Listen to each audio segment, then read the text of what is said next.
ఏడే నేనా 6:30 అవుతుంది.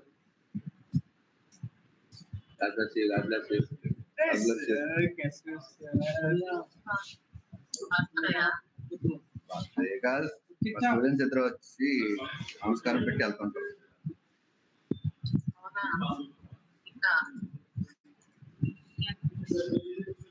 గురువు కదా గురువు.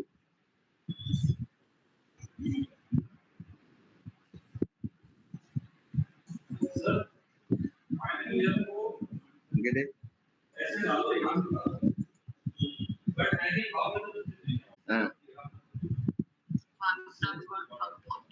కొనుక్కుంటా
Just one hour. Just one.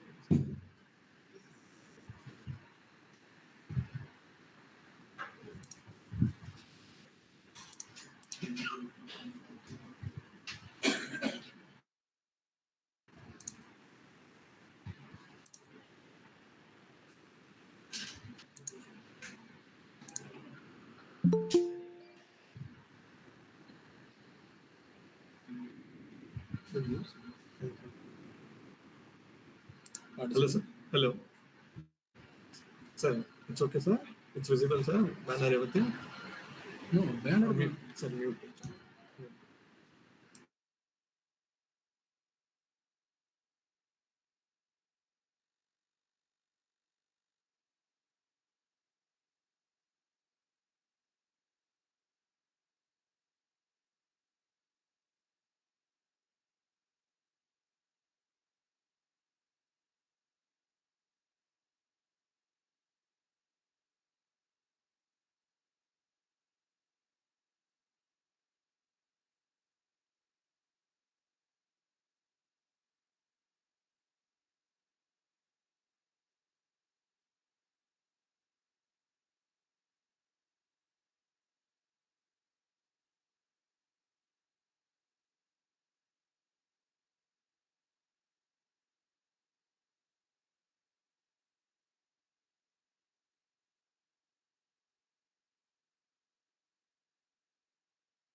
Unmute பண்ணிட்டேன். அது இதே வந்து பேசுங்க சார். பிரச்சனை.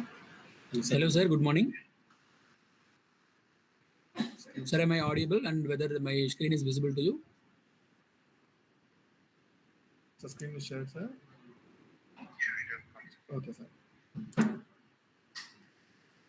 Shall we? Audio is clear, right, sir? Okay, check, sir. Okay, sir. Ajit, sir. Huh? Ajit, sir.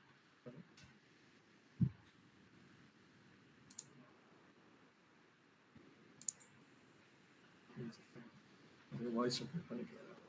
அதுதான்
Hello.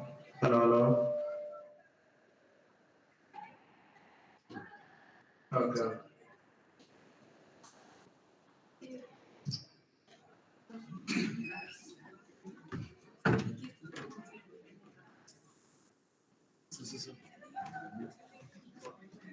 No, they told me. You do what? No. So you all have to sit quiet.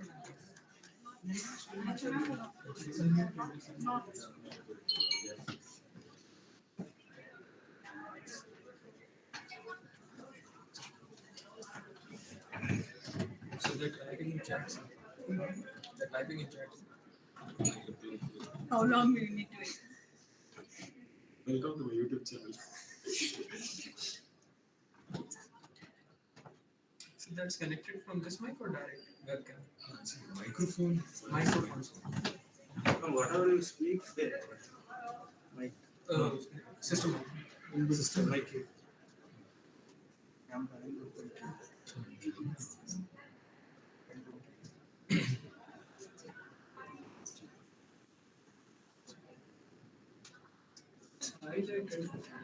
Sir ಅಲ್ಲಿ message ಏನೋ ಬಂದಿದೆ ನೋಡಿ.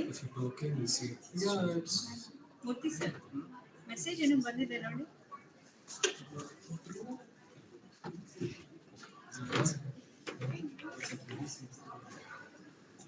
Nice typing also. sir. Sir, mute ಮಾಡ್ತೀರಾ ಅನ್ಸುತ್ತೆ.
Visible, sir.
Teaching is a profession that teaches all other professions. The best teacher are those who show you where to look but don't tell you what to see. A very good morning to all the dignitaries, faculty, and everybody present here. I, Basha from 6th semester CSC department. And I, Ria, from 6th semester CAC, are your hosts for the day. It's a privilege to welcome you all to a 3-day faculty development program on artificial intelligence and machine learning for healthcare engineering, organized by Quality Assurance and Skill Development Center and Department of Computer Science and Engineering, in association with V2 Belagavi, celebrating 25 years Silver Jubilee, the Computer Society of India, and the institution's Innovation Council. Ministry of HRD initiative. Also, we are happy to inform that this event is sponsored by Eastventure Software Private Limited. So let us all begin the event by invoking the divine presence of Lord Ganesha, the symbol of wisdom, focus, and understanding. Inviting the students from Department of CSE to render the invocation song.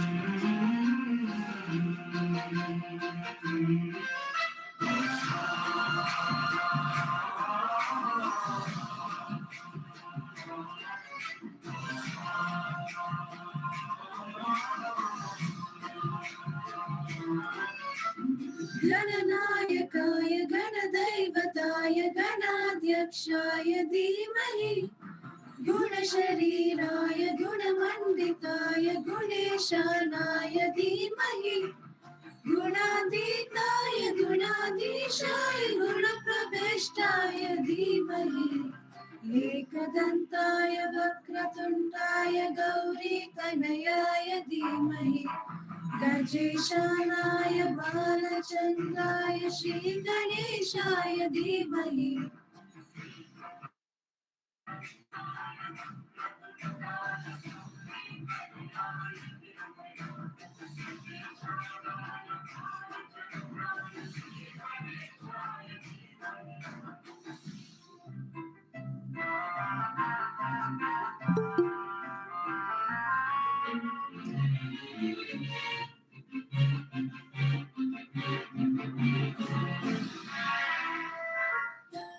गानचतुराय गानप्राणाय गानान्तरात्मने गानोत्सुकमनसे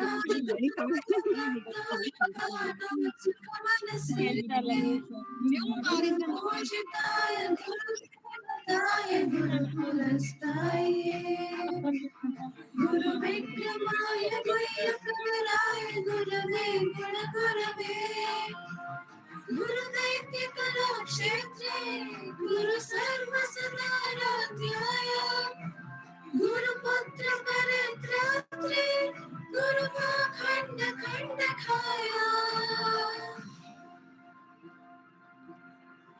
गीतसाराय गीततत्त्वाय गीतगोत्राय धीमहि गूढगुल्फाय गन्धवक्ताय गोजयप्रदाय धीमहि गुणातीताय गुणाधीशाय गुणप्रविष्टाय धीमहि एकदन्ताय वक्रतुण्डाय गौरीतनयाय धीमहि गजेशानाय बालचन्द्राय श्रीगणेशाय धीमहि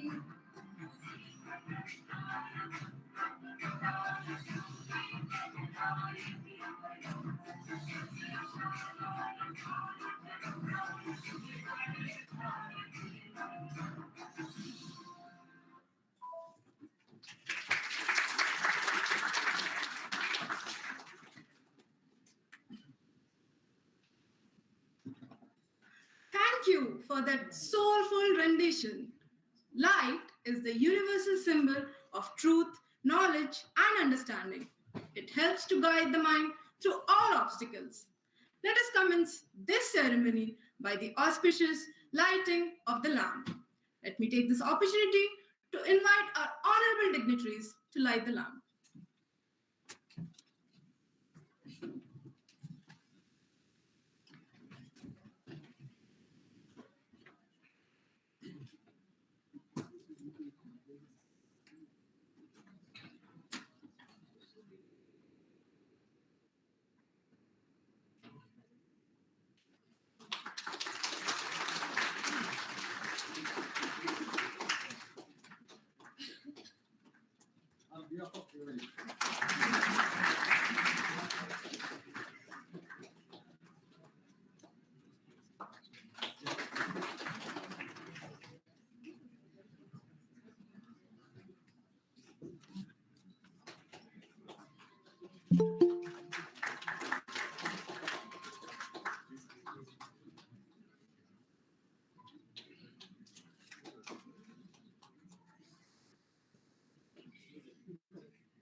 Thank you very much, dignitaries. It is my honor to invite a very dynamic professor and HOD of Department of Computer Science and Engineering, Dr. B. Rajalakshmi ma'am, who has helped us in making our department excel in all aspects to deliver the welcoming address.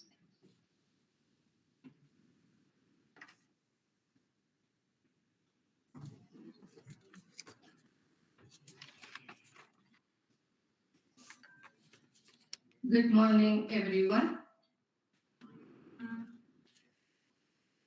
It gives me immense joy to extend a warm and cordial welcome to Dr. Sumit Soman, Senior Data Scientist, Ericsson R&D, Bangalore. Dr. Sumit is a very senior person in the organization and as well as very busy. But when we told him that we are going to organize a faculty development program, his acceptance was immediate. Dr. Sumit, on behalf of the entire New Horizon College of Engineering and on my own behalf, I extend a very warm welcome to you. Our principal, Dr. Manjunatha, is the pillar of support for the college. And whatever proposal I feel goes from my desk, sir has no hesitation to approve it. Sir, a very warm welcome to you. This beautiful faculty development program is organized in association with the Quality Assurance and Skill Development Center of NSCE, being headed by the Dean, Dr. Sanjeev Sharma. A warm welcome to you, Dr. Sanjeev. NSCE has got the best of the best curriculum in Bangalore, which meets the industry requirements. This curriculum is possible because of our Dean Academics, Dr. Anandi. A warm welcome to you, Dr. Anandi. Every time whatever happens in our department, I invite the other HODs who take it kind enough to accept my invitation and come. We have Dr. Arvinda from ECE, HOD of ECE. We have Dr. Uma Reddy, HOD of AAML. We have Dr. Sujita from EEE. We have Manigandan from CE and Dr. Vinod representing the EEE department. So this shows that the kind of support HODs always give us when any kind of program is organized. Not only the HODs, we have other professors representing from the department as well. A warm welcome to all of you. We have a galaxy of speakers aligned for the next 3 days. They'll be joining us very shortly, and they are having expertise in their own domain. So I request everyone to pay full attention to their lectures and then get benefited. They all will be joining us very shortly. A warm welcome to the senior professor of the department, the second line command, our professor, Dr. Meenakshi Sundar. This program would have just been on paper without the untiring efforts of our coordinator, Dr. Santosh Krishna, who requires a big round of applause. From paper to execution, his brainchild. You know that how much difficulty it is to get the things done. Today, the event is happening because of him. A warm welcome to you. And I call him very short DVS. And a warm welcome to all the faculty members and non-teaching staff of the department. This FDP is a hybrid FDP. We are conducting both online and offline. The response from the participants is overwhelming. More than 150 participants are connecting today through online. I think you can see the live streaming also happening. So this shows that technology and FDP is also part of it. And we have our own faculty members from other departments from AA, CE, IS, and ECE who have joined this FDP. A warm welcome to all of you. Last but not the least, the backbone of the department is our students. We have a huge student strength representing the anchoring team, the stage committee, the execution, the certificate, and whatnot. Guys, a very, very warm welcome to all of you.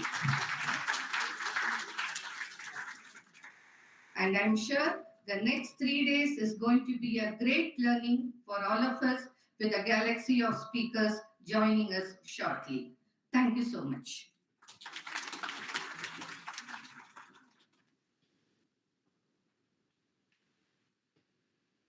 Thank you, ma'am, for your warm welcoming words.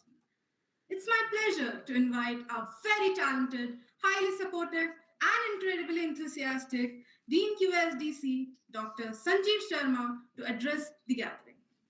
Please, sir.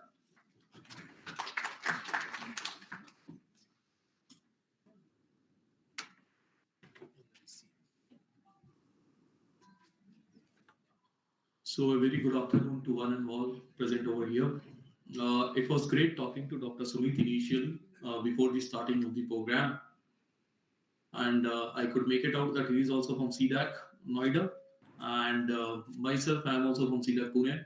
So we have one particular culture in CDAC, which I just wanted to share with you all, because being a student and being also the faculty member, we should know the culture of CDAC, and somewhere we need to imbibe that particular culture inside our own premises also. So I'll just mention one thing over here, that CDAC basically train the students from the theoretical point of view as well as from the practical point of view. If I talk about the practical point of view, I'm talking about the application part. And they work beyond 8 hours. So somewhere that sort of culture should be there within you all students also, that we should work beyond 5 o'clock and utilize all the labs and make maximum use of your faculty members' knowledge. Now, if I come back to the topic talks about the AI and machine learning for healthcare engineering. See here, the application part of the AI and ML is being talked about, and the entire sessions whoever will be talking about the application part. Now, being a faculty member, see, theoretically, we are very strong. No one can beat us. So now when we talk about the application part, that exposure need to be given to the students. Now, if we go through the entire 5 days program, we'll find that there are very interesting topics. We talk about the application of the theoretical concept. Now, being a teacher, once I understand those particular part, what is basically happening in the industry from the application point of view, the same thing can be delivered to the students. And definitely the students are there to get benefit from it. And from the student point of view, we should always concentrate on the basic concept, which is very important. And then we should talk about the application part. So definitely with this particular program of 5 days, 3 days, you're there to get the maximum input from the technical point of view, and you can actually enhance your knowledge, and you can basically the outcome of this training or the workshop or your faculty development program can be in terms of your paper publication, it can be in terms of your project, it can be in terms of writing the proposals. You have many eminent persons coming in this particular program. You can get in touch with those particular people and get the maximum benefit. So with this, I end this particular thing. So thank you very much. And once again, I congratulate Dr. Santosh for conducting this particular work, along with all the faculty members of computer science and along with the HOD. So it is one excellent FDP program, which I think that everyone should actually follow it very properly. So thank you very much.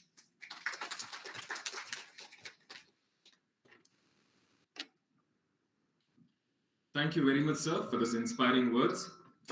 New Horizon College of Engineering is a top-ranking institute with 20 plus years of excellence, 300 plus faculty, and 5,500 plus students, and also 201 plus patents. The campus provides an environment which is conducive for personal and intellectual growth. All this is possible by a good team of teachers led by our beloved principal, Dr. Manjunatha sir. Now, I request our principal sir, Dr. Manjunatha, to address the gathering.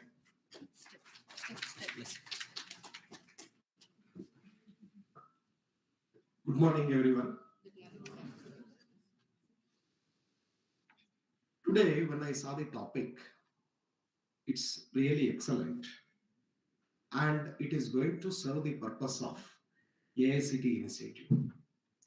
Now, what AICT is the giving the initiative and guidelines to entire society is the multidisciplinary approach. Multidisciplinary approach nowadays it's so important because everyone needs at least the surface level knowledge in all the aspects. Here the topic is artificial intelligence for healthcare engineering. It's there. It's everyone to surprise to see healthcare engineering. If you split up, healthcare is medicine, engineering is, I think you know that it's the basically the engineering field. So we were all talking about to actually integrate mechanical, civil, and computer science. We were all talking, but already we are one step ahead. We are integrating even the medicine and engineering here. Because nowadays, you must have seen, even in the medicine, the specialization, especially the most, the demand, the specialization is now radiography, in especially PG. Most of them, they're the aspirant of taking radiography. In that radiography, it is actually a combination of engineering as well as the medicine.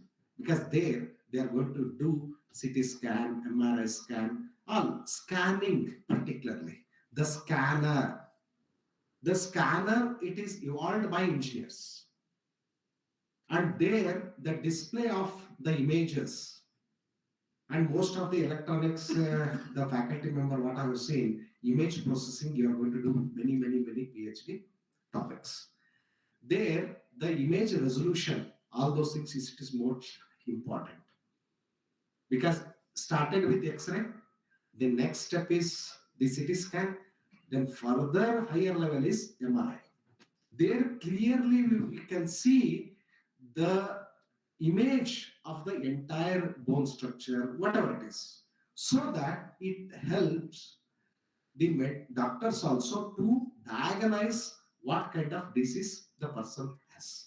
So that way, it's a multidisciplinary approach is there in A&ML.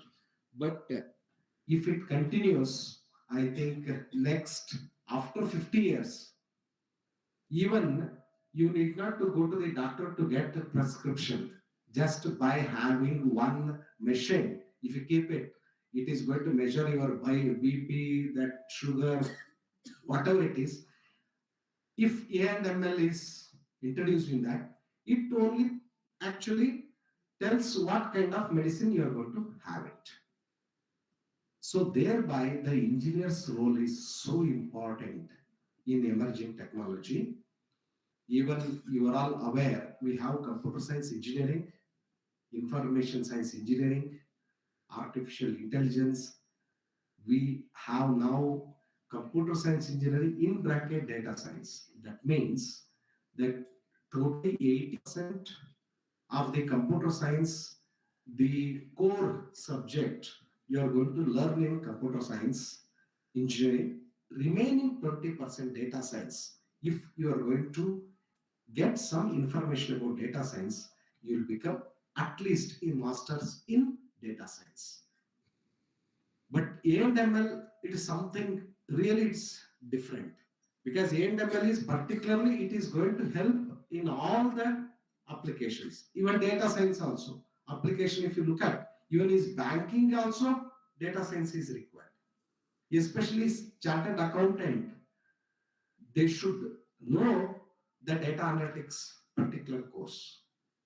If you look at the, everyone now needs the different specialized courses.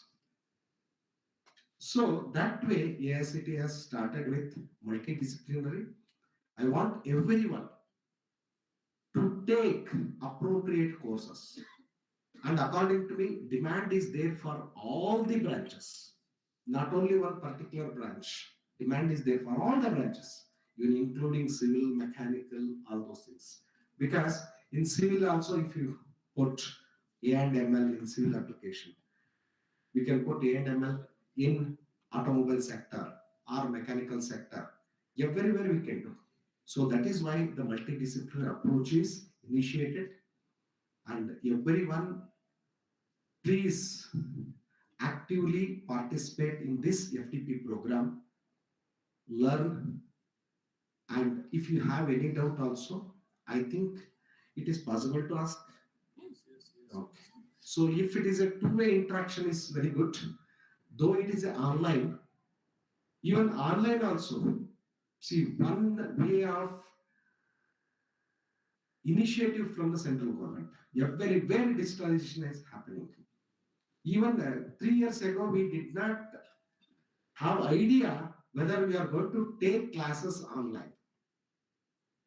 Before 2020, that to 2020 March onwards only we started these online classes. Even February we did not know how to take online classes, truly speaking. My dear students, see, we are also like students only, because in February we were students in terms of taking class. But how actually suddenly we picked up and started taking class, and you are also started learning through online platform. Please continue the journey, because especially education is not a destiny. It's a journey only. Even the teachers also need to undergo some of the training program, because the journey continues. Whatever the technology is changing, we need to adapt, because adaptability is required for everyone now. If we don't have adaptability, we cannot do anything. Okay, with this, I thank the organizer for conducting this FDP program. I request all the participants also, please utilize this great opportunity. Thank you so much.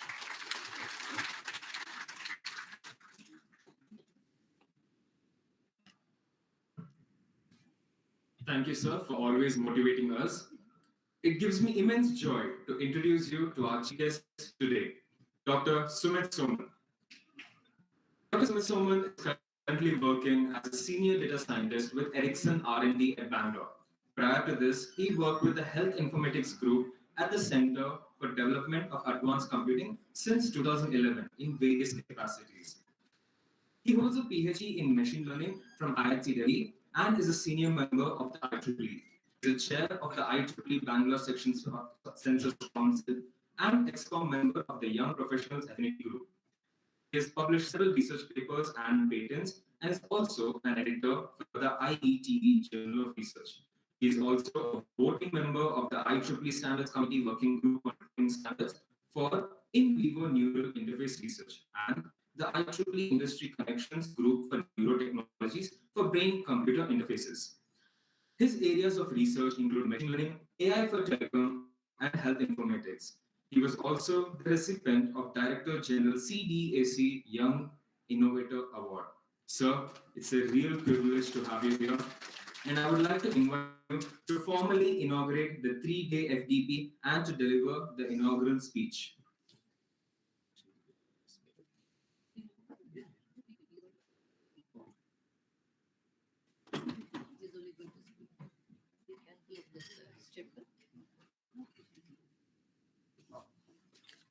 So, very good morning, everyone. It's a pleasure to be here on the inauguration of the Faculty Development Program.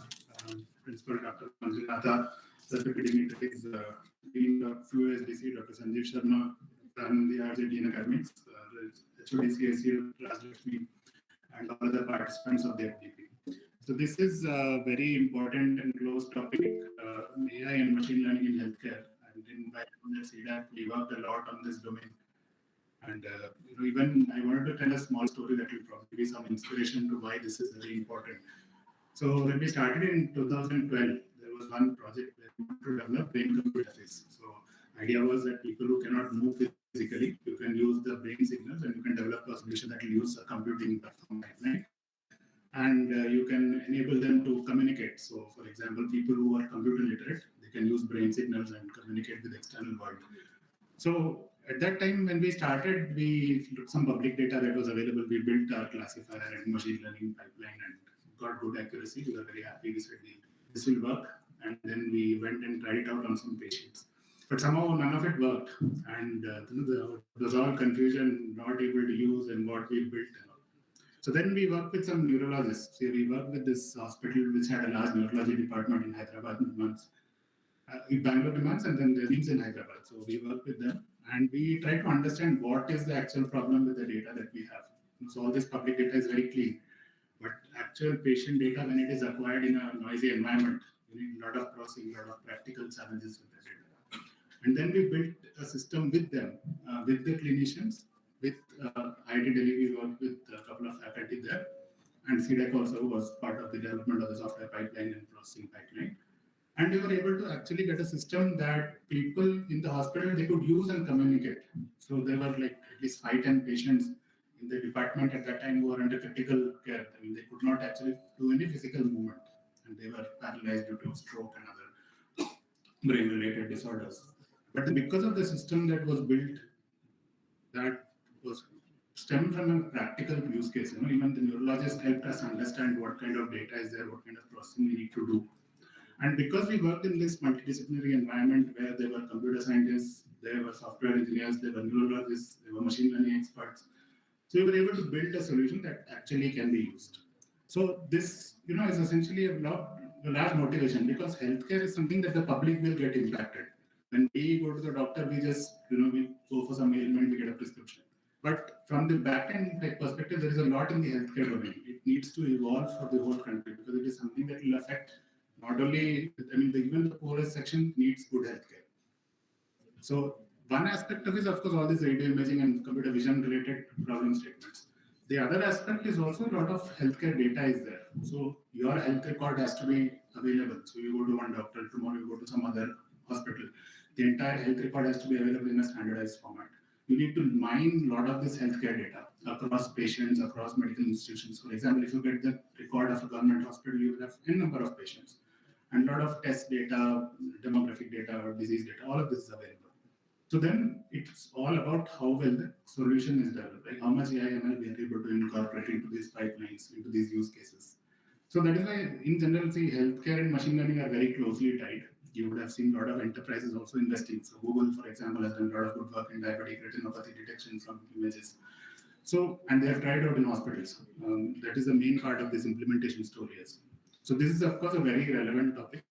And I just want to emphasize on the broad aspects of how practical this is, how close to daily life it is. So whatever solutions come out of healthcare and AI and ML research will be very closely used by people directly. So therefore, I wish all of you all the very best for the workshop. I see that there are a lot of speakers from both academia and industry, and it is very important that this connect and mutual exchange of symbiotic ideas take place. So with that, I wish all the best to all the participants, and it's great appreciation that this kind of faculty development program, which is focus, is being held. All the best to you, and have a good time learning in the next 2-3 days. Thank you. One of our team, they were done diabetic retinopathy after maybe this program. I'll Yes, sure. Thanks, everyone. Yeah. Thank you, sir, for those insightful words. New Horizon College of Engineering offers an excellent academic curriculum with numerous industry-relevant courses and electives. All this is possible because our own Dean Academics, Dr. Anandi Arche. We request the Dean Academics, Dr. Anandi Ma'am, to felicitate Dr. Sumit Soman with the memento as a token of our gratitude.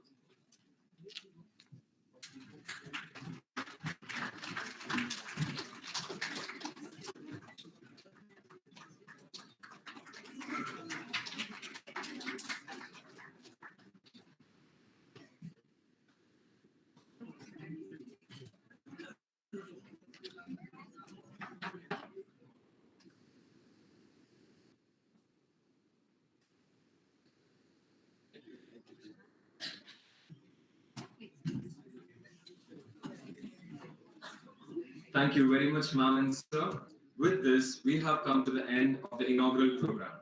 Now, I'd like to invite Dr. Meenakshi Sundaram sir, Professor CSE, to propose the vote of thanks.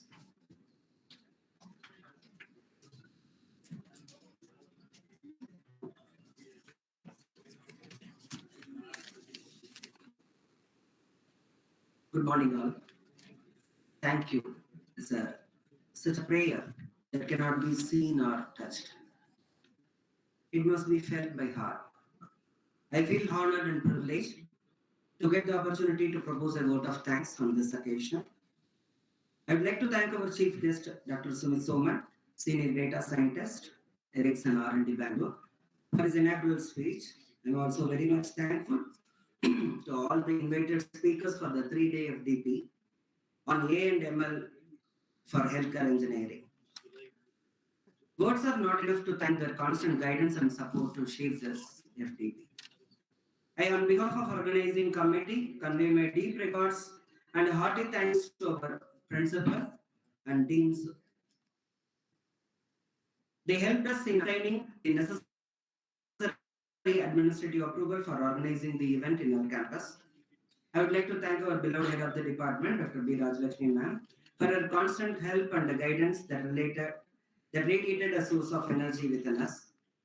We will ever remain grateful to you and we thank you for being with us today, ma'am. My sincere thanks to Dr. B.V. Santosh Krishna for his tireless efforts to put on starting from participant registration to all the stages of work. Today, my words are not enough to express the appreciation. And I would like to thank all the heads of the department to grace this event by their presence. I'm very much thankful to all my beloved faculty colleagues and non-teaching staff members who always stand by and support us. An event of this dimension cannot happen overnight. The wheels start rolling months in advance. We have been fortunate enough to be backed up by a team of very motivated and dedicated students committee and volunteers. I cannot thank everyone enough for the involvement they have shown and the willingness they have expressed to take on the completion of the tasks beyond their comfort zones. I feel proud and thank you all for making this event a successful one. We are very thankful to our sponsor, East Ensure. East Ensure is a software development company in Bangalore delivering a world-class software solutions, innovative and agile and reliable. It would have been impossible to organize it without their support.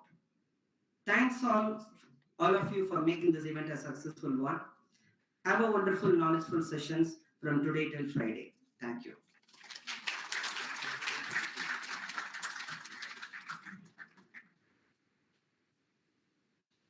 Thank you, sir. Now I'll have a 10 minutes break and the first session of FDP will be commencing by 11:20. Students can go to their respective classes. All of you are invited for refreshments served outside the hall. A group photo session will be held near the fountain. I request everyone to assemble near the fountain after the refreshments. I take the pleasure to thank each and everyone who have joined us today and wishing all the participants 3 days of enrichment in the field of artificial intelligence and machine learning. Signing off, here is Ria and Basha wishing you a wonderful day ahead.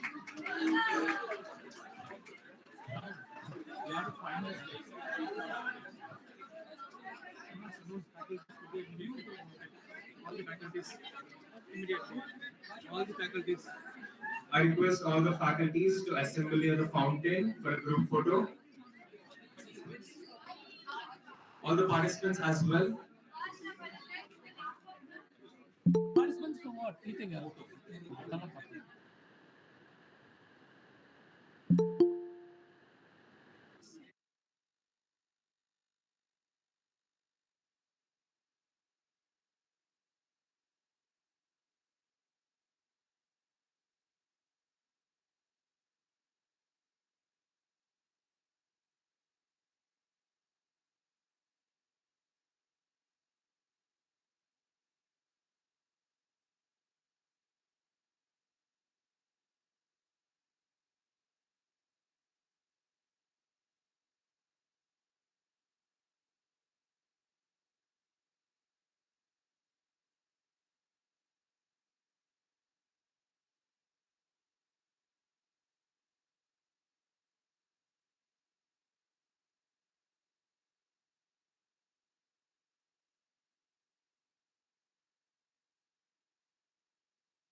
ಇರ್ಲಿಕ್ಕೆ ಇದು ಹಿಂಗಿರ್ಲಿ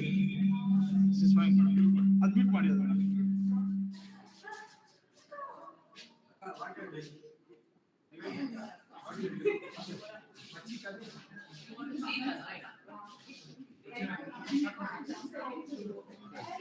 ಹುಡುಕಿ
How do you use it? Is it?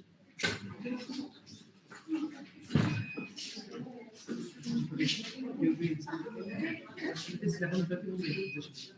11:30.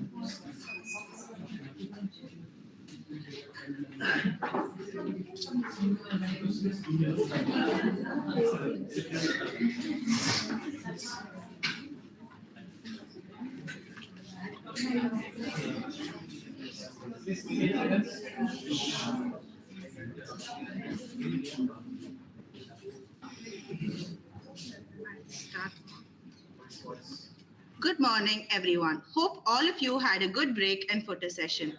I am Triveni, currently pursuing my third year of computer science and engineering. Hearty welcome to all the participants to the morning session of day one of the 3-day faculty program on AI and machine learning health for healthcare engineering. It's my honor to welcome the speaker of the session, Mr. Gelvaraj B., working as an assistant professor in CSE Department, New Horizon College of Engineering. Sir has completed his BE in Information Science and Engineering from Vishveshwaraya Technological University and MTech in Computer Science and Engineering from Vishveshwaraya Technological University. He is pursuing his PhD in Data Science at the School of Computational Sciences and Information Technology, Garden City University, Bangalore. Sir has completed his research in data science and machine learning. Sir has also published 4 papers in IEEE International Conference, 4 papers in Springer International Conference, 2 papers in reputed Scopus Index journals, 2 UGC CARE journals, and 2 patents on IoT. I welcome you, sir, to the session. I request you to take over the proceedings.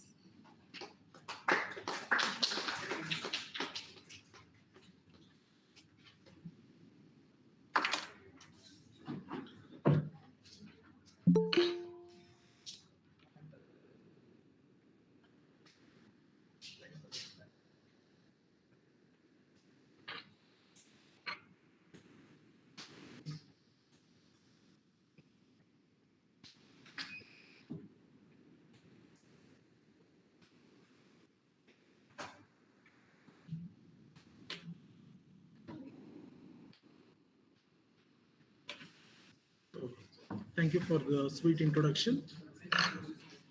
So as this is the first session on AI and machine learning for healthcare and engineering.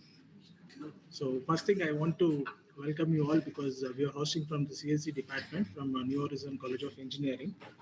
So I welcome all the participants being in the hosting department. So we'll dig into AI and machine learning for healthcare and engineering. So today we will be talking on why we need AI and machine learning, what are the data comprises of, what are the type of different biomedical signals, and what are different types of signal formats, and when the AI medicine genesis started, and why we need a healthcare machine learning algorithms, and different types of applications of the future, and a few survey done by PwC company from across the globe, Europe, Middle East, and Africa. So first thing I want to talk on any country's GDP growth. So any of the country's GDP growth is basically depend upon the healthcare. So as of 2023 union budget, the government of India allocated 86,200 crore budget on the only on the healthcare. So that means 2.8% increase in the healthcare unit. So basically, in the last 2022 union budget, they have allotted only the 58,000 crores odd. So this year, gradually they have increased to 16.5%, that is 86,200 crore, as only for the healthcare. Now, usually the India, they are saying that it's a developing country. Why? Because many of the developed countries, they spend a large amount on only on the healthcare sector. So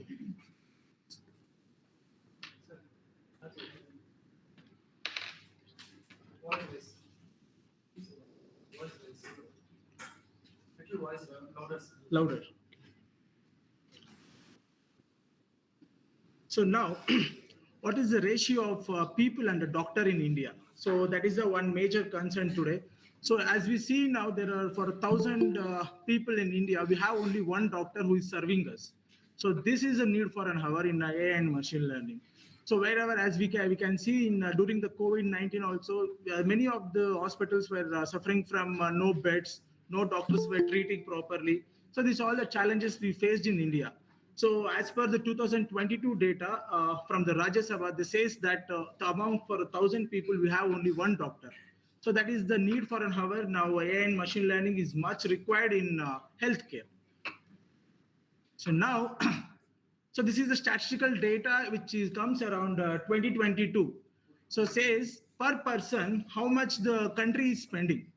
So now if you see, India is the least. That means they are spending 8,000 rupees odd on the person for a healthcare purpose. That is what Ayushman Bharat and the different kinds of health policies what country is giving to people.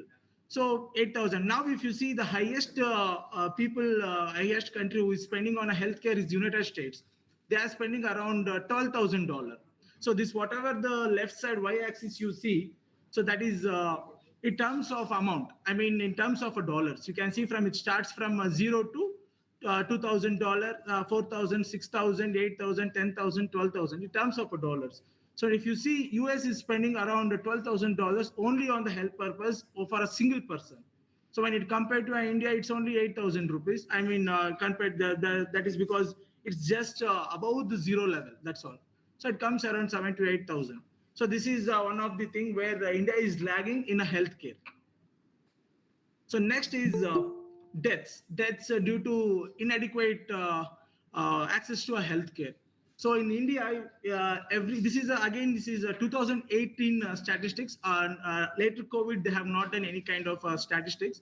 But till now, we can see that around 16 lakh people in India, they are dying due to a lack of access in the healthcare.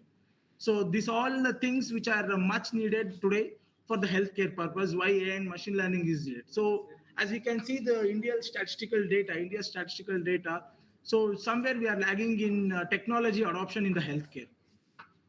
So now, what are the technologies? So today, as per our FDP, we are talking on AI and machine learning. So basically, this all 3 days, people will be talking on different speakers will be talking on AI and machine learning. So we can see that there are subsets of AI and machine learning. So in general, if I want to talk about this, so I'll give you a small example. So when somebody says 100, okay, when person says 100, so that's a data. Okay, so that doesn't mean anything. So when somebody says 100 kilometers, so that's an information. So 100 kilometers is an information we can get to know. Now, if somebody says 100 kilometers is not walkable, 100 kilometers is not walkable, knowledge. So now we got a knowledge that 100 kilometers cannot be done walking. So now that 100 kilometers is not done a walking.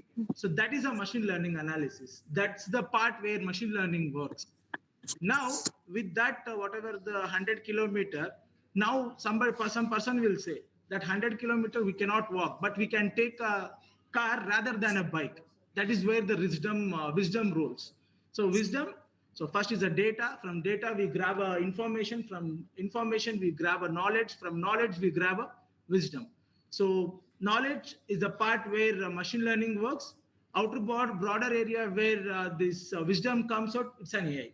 Now, if you want to talk still precisely, now what they talk about self-driving cars. So self-driving cars, the outer body, how the cars are moving, that's an artificial intelligence. That is the outer part.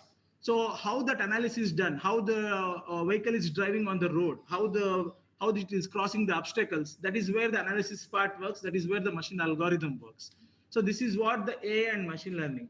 Now, with respect to this technology, now I want to know that what are the common in this technology? What are the common in this technology in the sense data? So data is the very common in all this AI, machine learning, or a deep learning, or a data sense. So data is the fuel. So that is how the algorithm is working. So data is the important thing. So now if we see, what is data comprises of? What are the components of a data? So data is nothing but a signal or an information. So that is what the data is.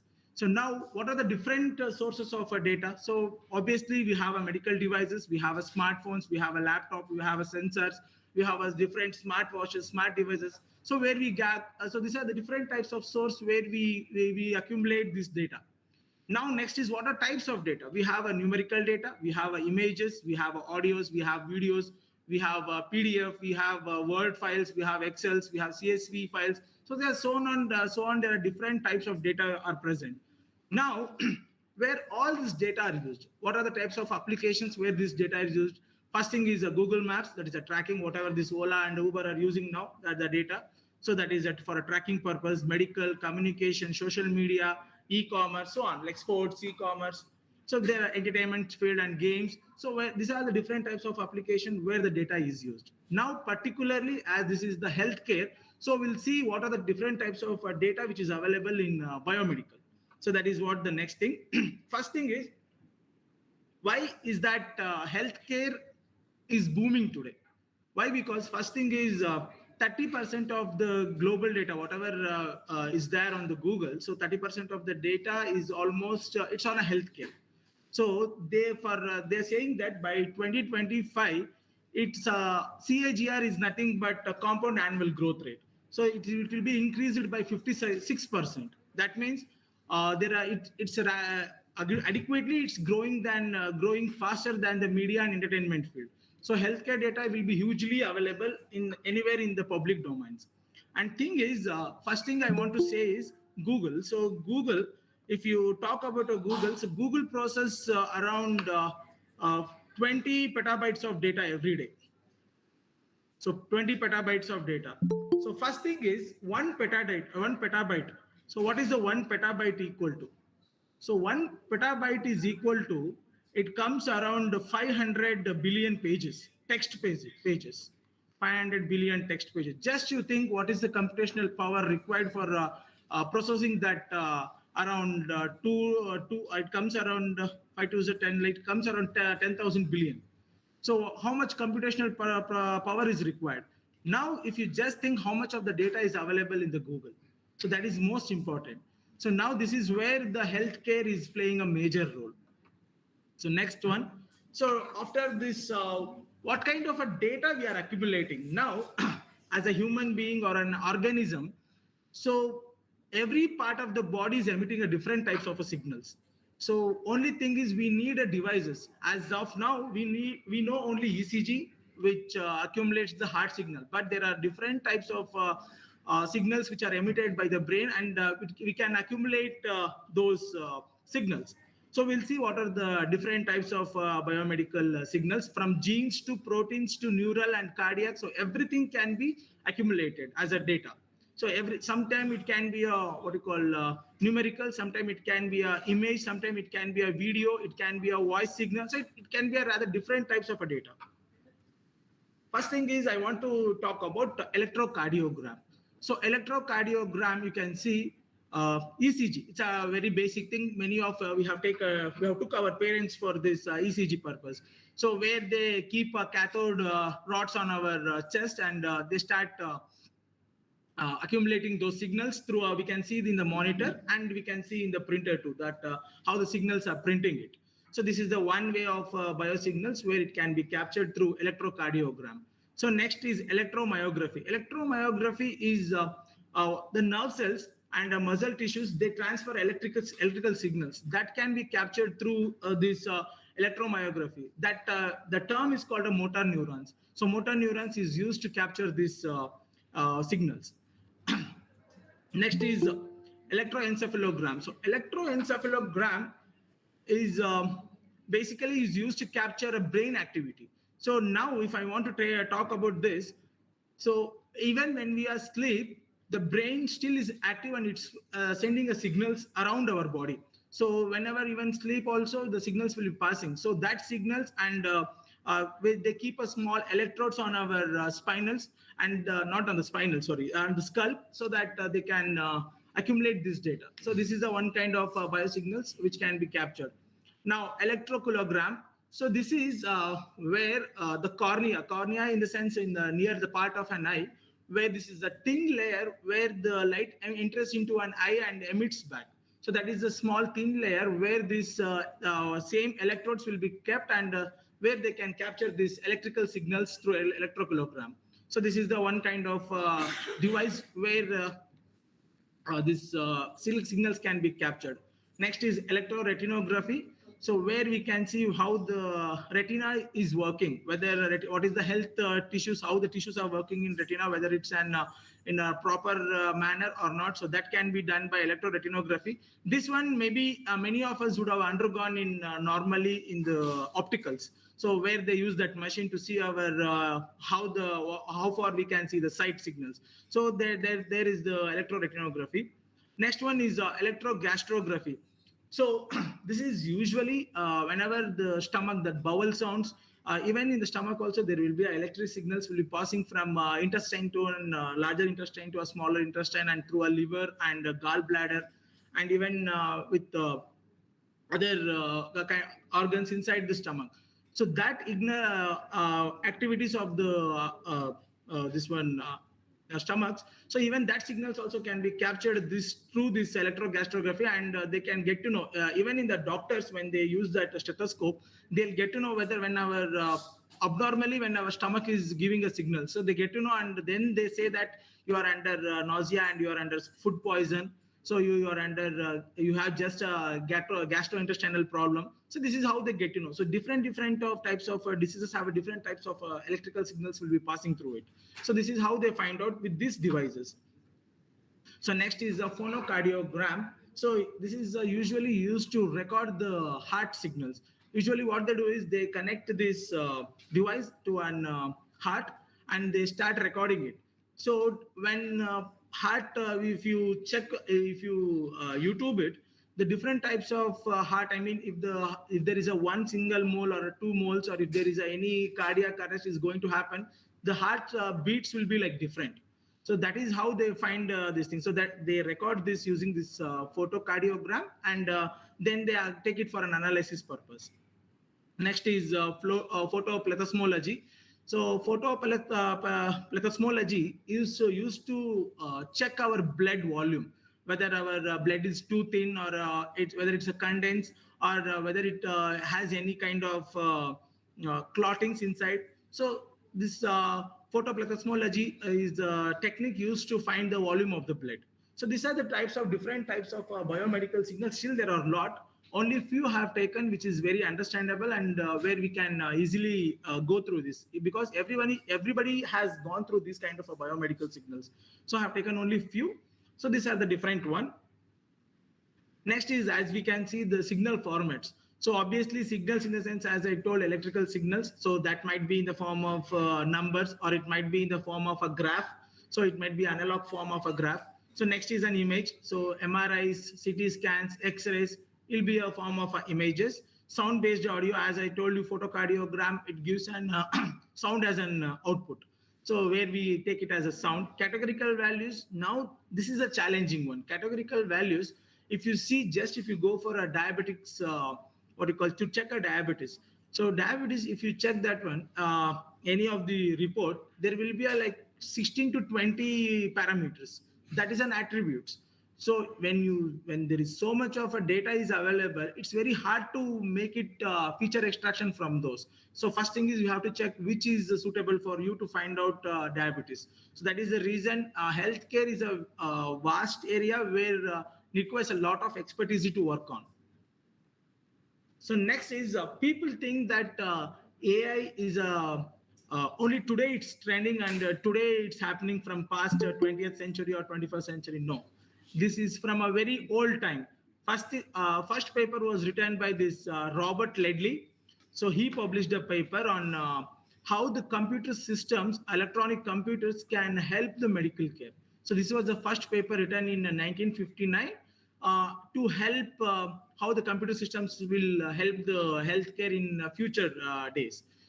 With making this paper as a benchmark, so many of the articles have written using a mathematical functions like a Boolean algebra, Bayes theorem, and symbolical logic.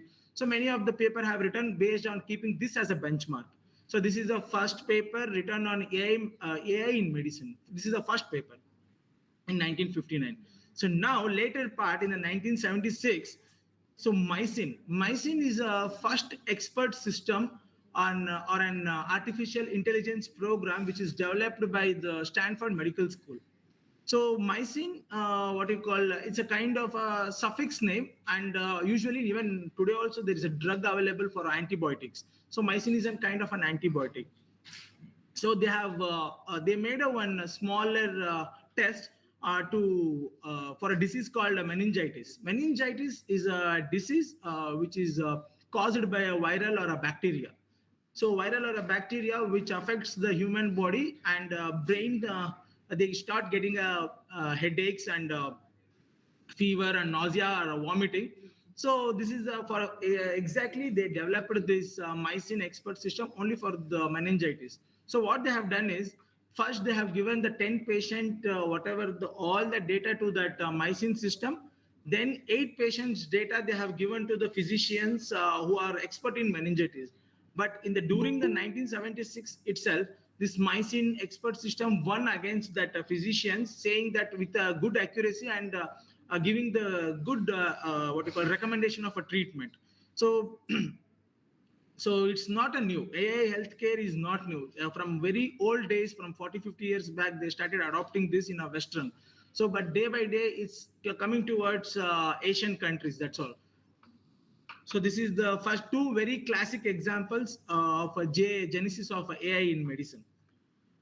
So next thing is why we need machine learning in healthcare. When we got to know like these are the different types of things we have. So why we need a machine learning in healthcare? First thing is shortage of doctors. Even 21st century, we see that shortage of doctors. We in any of the rural area, anywhere if you see, they start opening a clinic. So people will talk. Who will come to this patient? Come to a doctor. But after just 2 or 3 months, if you see that whole of the crowd, what you call city crowd, will be in that clinic itself. So that is where the shortage of doctors. And next is loose observation of sensitive data. Maybe many of many of us would have undergone through this thing. Once what will happen, we go to any kind of a doctor for any type of a diagnosis. They take a report and they start analyzing, and they say like, so these are the issues. So these are the antibiotics I am prescribing you, and these are different types of painkillers I am prescribing you.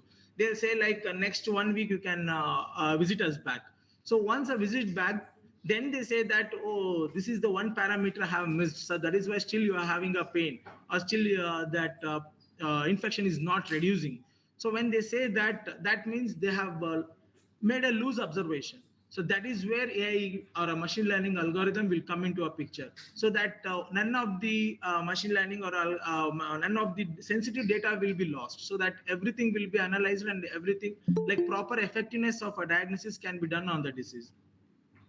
Next thing is machine learning algorithm. The machine learning algorithm basically in X-rays and MRI scannings to find the patterns of the diseases.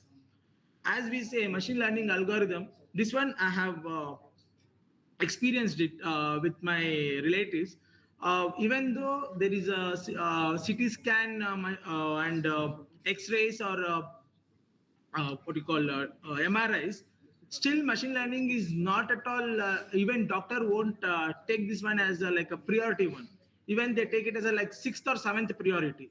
Even after all these blood, what you call blood culture, all a pathology report and X-rays, MRI, CT scan, after everything they go to a machine learning algorithm to check whether what I am thinking, the doctor, what I am thinking is correct or not. What is the machine learning is predicting. So still it's underdeveloped, machine learning algorithms. Next thing is machine learning and why we need I'm talking. And next is machine learning. So machine learning in the form of trials. There is one small story. Dolo 650 saved many lives in the COVID-19. But the same Dolo 650 to get approval from a clinical trials took around 10 years.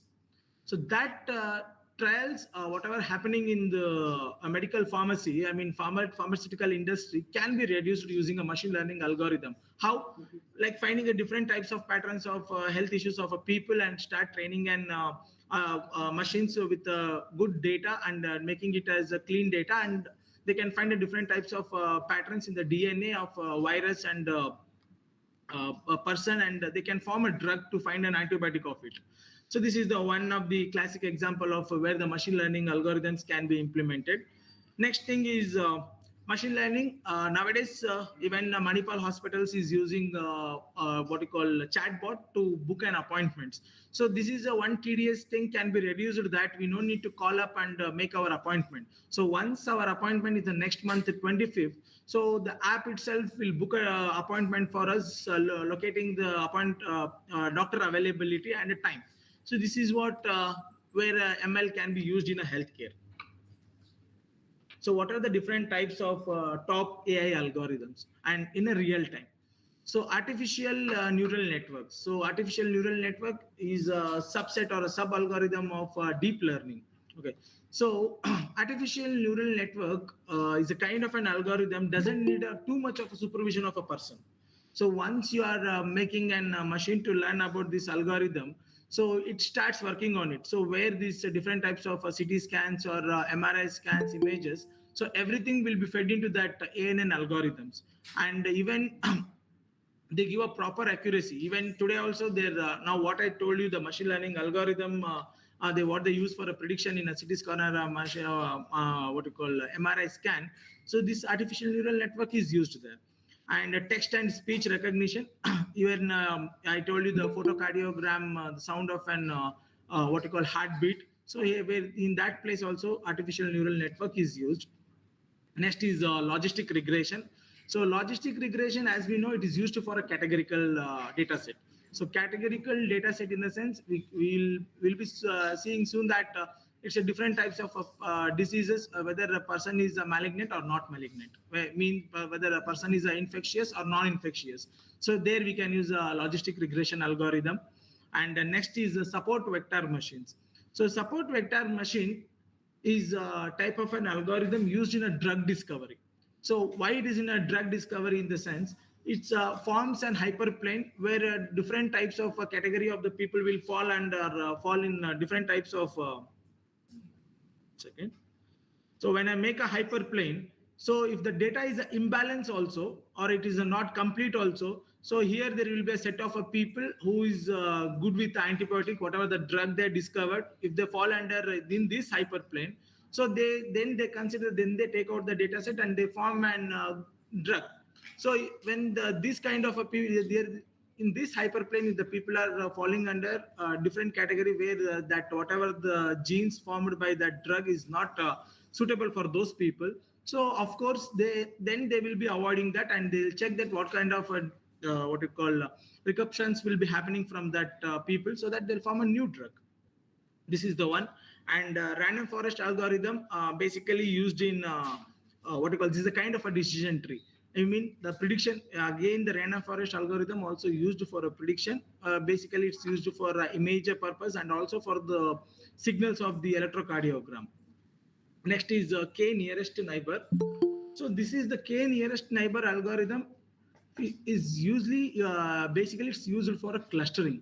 But the best thing about the K nearest neighbor algorithm is that when a new data set, when a new data points is fed to a machine, so already you have trained your machine for a certain data set. When the new data set is given to a machine, so it takes the data and it properly predicts which cluster it can form. So that is the one major advantage of K nearest neighbor. Even today also, many of the prediction methods, if you see in algorithms in GitHub, you can see they go with the K nearest neighbor. So these are the top AI algorithms with real-time applications where the today industry is using. So now the 4 different ways where AI can make a healthcare more efficient and affordable. First thing is guiding a treatment choice. So this is the one of the major thing that many of us will lack. that forth and back we will be going to a doctor and we'll be kept on asking like what can be done in the next next few days, what kind of a medication should be taken. So if everything comes under one umbrella in a one app,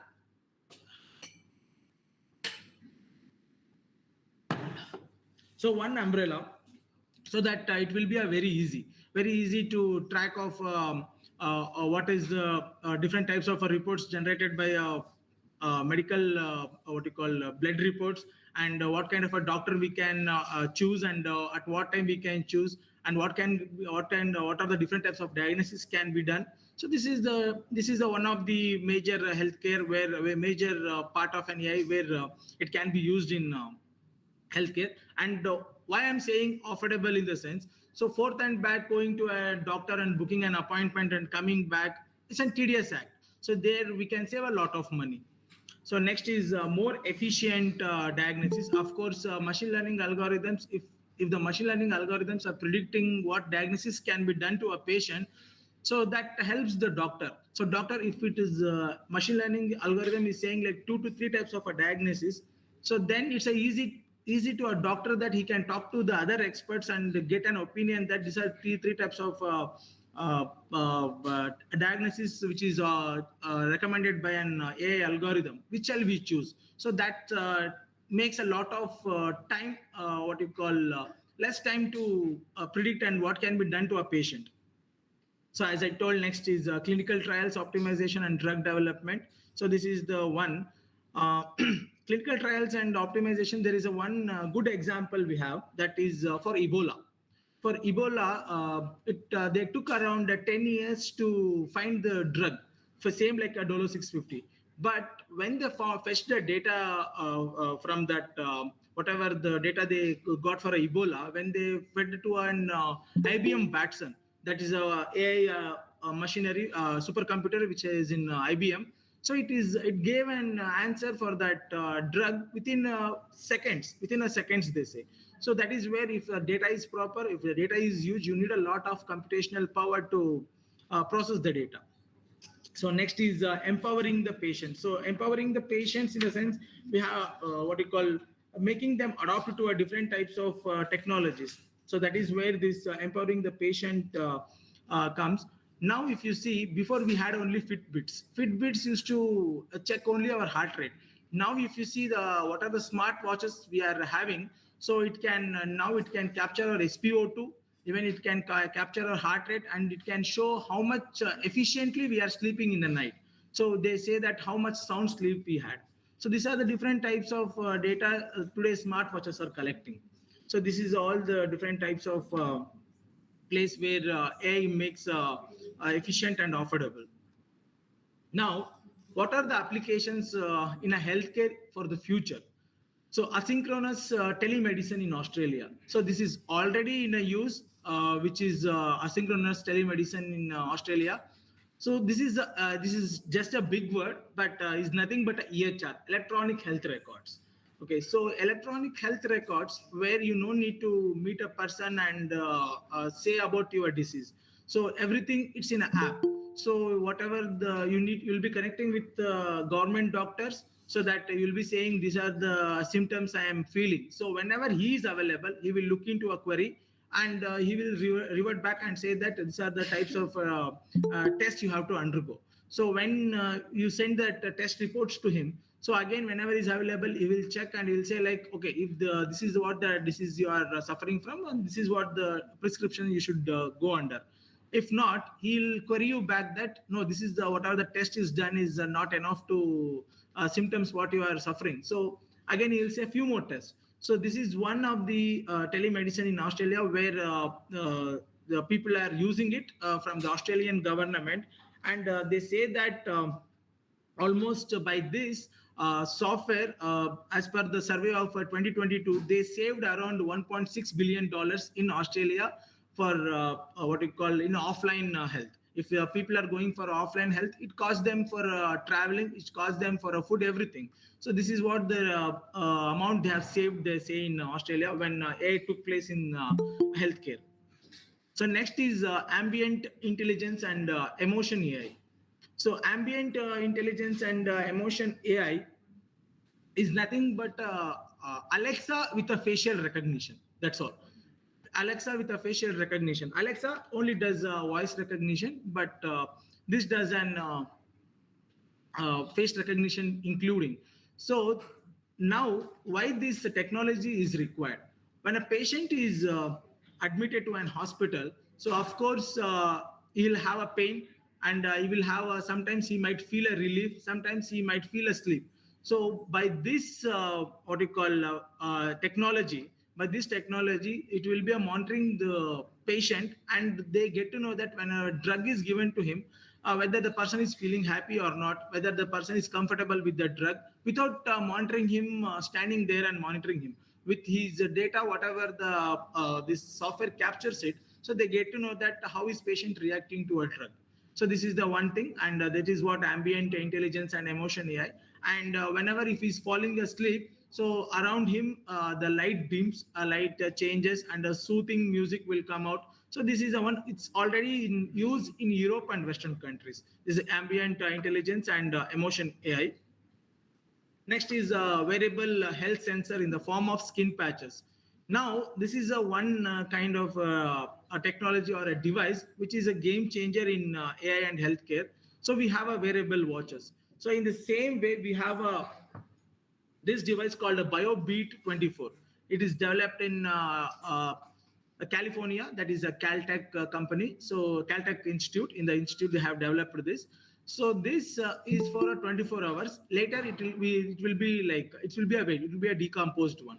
So what they do is here, this one single device will be patched near the heart. So it accumulates the heart signals. It accumulates the SpO2. It senses our neurons, muscles, and even our brain signals. So everything in a one shot, so that they can find out how this device is monitoring us, and what are the types of infections we have, or what kind of a diagnosis can be done for his health, I mean for his data.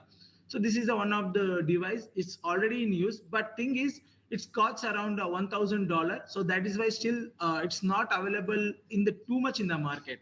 So only people who are affordable, they are buying it. So this is the one of the device used in healthcare. Its name is BioBeat 24. Next is affordable vein scanners. So now this all we have would have undergone this kind of an thing. This while we are when we go for any kind of infection, they say that or a disease, they say that we have to draw a blood. So when we go there, this nurse or a doctor, nurse usually what they do is they keep on checking our nerves, and 3 to 4 times they try to fail catch the nerves. Why? Because first thing is when the body is dehydrated, we cannot find the veins. Even if the body is too much hydrated, also we won't find the veins so easily. So there, this affordable vein scanner come to an existence, and this is almost in all developed countries. It's already available. Even in Bangalore, good hospitals, it's available, as I have seen in the Google. So this costs around $2,000, and it's basically the developers are from US itself. So this is the one of the major what you call breakthrough in AI, I can say. So next is robot assistant lift patients and support surgeries. So the machine, what you are seeing now, this is a Da Vinci surgical system. This is a Da Vinci surgical system. This robot has operated one open surgery successfully with 99% accurate. Even today's doctors are not so much efficient compared to when they go for open surgeries, because it has around 5 hands, and they move around all part of the body, and they have done this operation sitting in a different room and monitoring this machine. So this is one of the major breakthrough again. And the thing is that robot assistants, already few people in few countries, they are adopting it, this kind of machines. Basically they say that by 2025 this kind of a robot assistance is giving up around like a $6.8 billion of open market, for this kind of a machines, robot assistants. Now we are coming to very close to a session end. So now we have made a different types of the company called Price Waterhouse Coopers. They made a survey in Europe, Middle East, and Africa in 2022. So the questionnaires were like this. They're given around the different continents, and they started getting a data. Why? Because this AI and machine learning is improving. So, but still they want to know that how this is working. So first question was that would you be willing to talk to an advanced computer or a robot with the AI to answer health question and diagnose your conditions and recommend a treatment? So the question is very simple, that whether if AI is recommending you to go for a diagnosis, whether are you ready? So there almost 50% across all the continents said yes. So just we can say that it's kind of an yes. So 50, I mean, when you overall, when you take for 100, so 54% the people are saying that, okay, we can take a recommendation from the, what you call, whatever the AI and machine learning is providing. So this is the one questionnaire.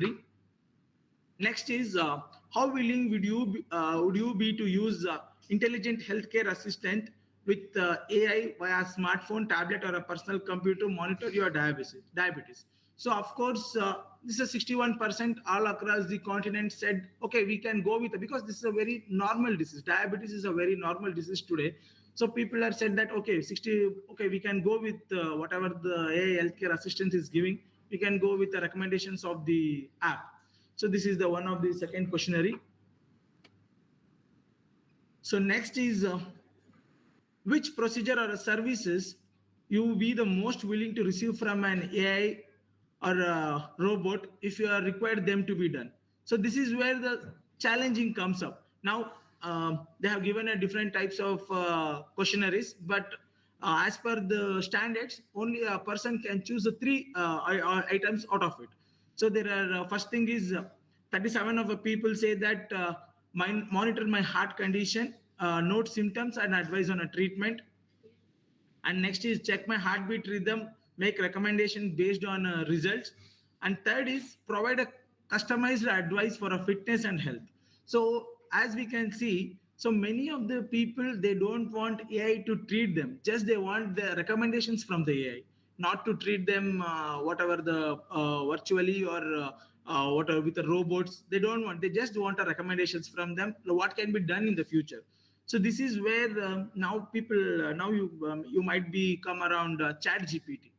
So there is a small debate in the few universities saying that whether chat GPT can be used for a healthcare. So there are different types of medical experts. They sat and they were discussing in a forum. Then this questionnaire came up. So so the doctors were saying they asked for a few diagnoses, a question to a chat GPT. It has given us some diagnosis solution to it. So, but still it was not acceptable. The reason is ChatGPT gives an answer accumulating from different sources. There is no references or citations. So that is why we healthcare should be referred or cited, or there should be some medical what you call diagnosis should be done earlier. So this is where ChatGPT is lacking. So that is why abruptly they say that ChatGPT is not suitable for a healthcare. So this is one of the thing. Next is, so there are two questionnaires asked saying that how willing you would be for a robot to perform a minor non-invasive surgery of a doctor, and major. So non-invasive in a sense without any human intervention. So first thing is for a minor surgery, 47% they were saying like, okay, we can go with this robotical surgery. But when it comes to a major surgery, we can see that 37% of the people are saying that no, it's not adequate to what you call approach robotical surgery. So these are the two types of different types of questions. Next is what are the biggest advantages of using AI robotics in healthcare? So as we can see, healthcare would be easier and quicker for more people to access.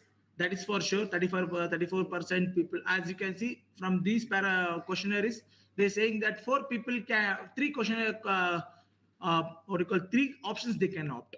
So now they can say that easily they can quicker access. Next thing is faster and accurate diagnosis. Of course, this is the one major advantage. So third is, again, it comes to a recommendation. So we'll make a better treatment recommendation. So this is where many of the people said like 27%, that 27% is less compared to all, but many of them have chosen this. Below who are saying none of this or don't know, not applicable, have chosen that one. So that is why they have marked that AI healthcare again is good for a recommendation, things for a treatment or a diagnosis. Next one, what are the major disadvantage from AI robotics for a healthcare? So even next 50 years or 100 years, still there is something what you call stereotype thing that they need a human touch. So whatever the doctors are prescribing us, however they're giving a good antibiotics or a good pharmaceutical, good pharmacy tablets, still we say that it's not working for me. That doctor is not working for me very well. So that is where somewhere there is a human touch is required. And surgeries, of course, anyone personally, if they're saying that tomorrow your operation is done by a robot, obviously there will be a panic. So this is the one thing. And next thing is making a right decision again. So it's help us to make a right decisions through the different types of a data set. So these are the different types of questionnaires taken by PwC company across the different continents of the globe. So now coming to an end.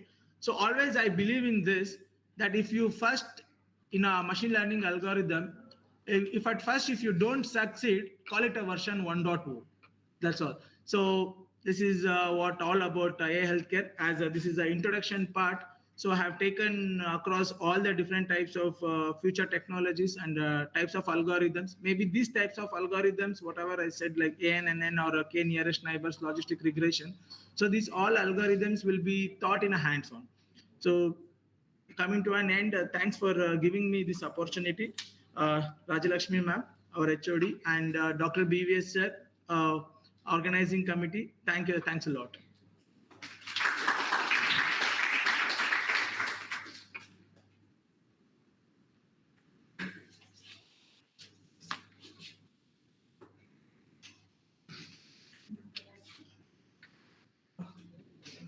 Any questions? Any questions? Okay. Any questions, you can approach Dr. Gelvaraj sir. Thank you, sir, for this enlightening session. Now I call upon Dr. B. Rajalakshmi ma'am. Ask any queries. Sir will answer. I'll ask.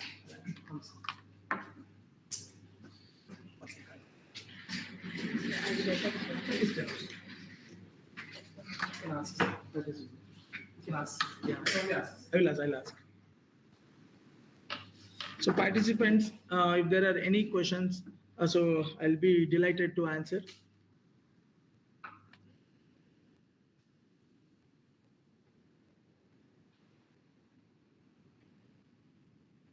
I have a question. You can ask them. Because we are not connected. No, they are connected in this one.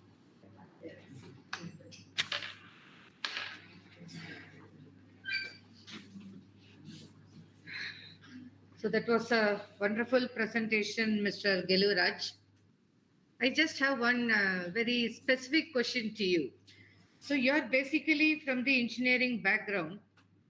Related to healthcare, how you were able to collect all these slides and data. So could you please share that information, who helped, or the doctors who were part of your support, or where you were able to get this many information? Because to my knowledge, healthcare is a very sensitive area, and sharing the data and all is very highly confidential. Hope you will accept that. So with that note, I thought I will find out from where you were able to collect some statistics and data. Over to you, Geluraj. Yes, ma'am. When I shown these slides to a few of the professors in the department, even the same question has been asked, like, where did you collect this much of data? So thing is Google. First answer is Google.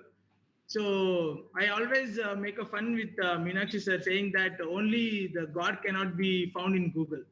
When I'm able to find it, when I'm not able to find accurate data, whatever I want to find, so I'll change. I used to phrase the question in a different way, so that different links used to pop up.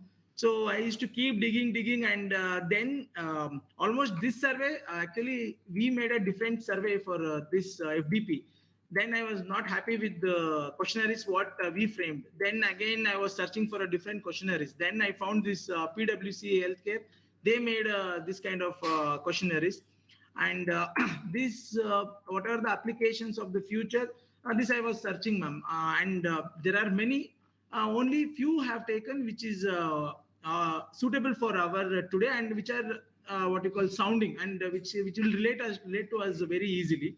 So these are different types of application I found. Again, there I found so many different types of application. With that, I have shortlisted only 5, which can be which people have suffered, and the veins, and finding the veins is a different difficult thing. So that whatever I felt difficult, so I was digging for those applications, and later on these algorithms, everything. Probably have taken these algorithms different from a different blocks. So nobody will reveal, only they say algorithms. So nobody reveals what kind of algorithms are used in properly for the imaging purpose or data sets. So this is a different, I found it in a different blocks. It took me around like 2 days to form this PPT. The major part is that. So I made a little homework, and then only I could present it. Thank you, ma'am. Thank you for asking. So one more question is there. Yes, ma'am. Sir, actually, which algorithm is best for our analysis, especially with respect to data set analysis? If we have so much of confusion matrix or something, null values, and if we have multiple values. Yes, ma'am. Now, to put a question in a manner, what you're saying, different confusion matrix or null values. So there will be a different types of variables. We have dependent variables and independent variable. So basically, when a data set is comprises of dependent variables and independent variables, it's better to go for a naive-based classifier. As we have a logistic regression also, logistic regression is for a normal data set.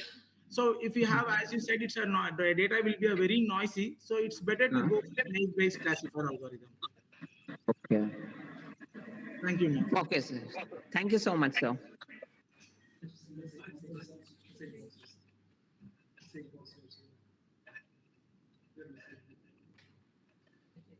This is same, ma'am.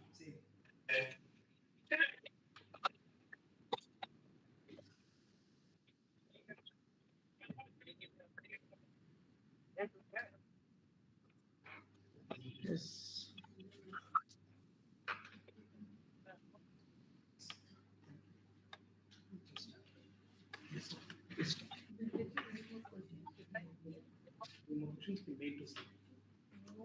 Wait, I'll type my email ID so that.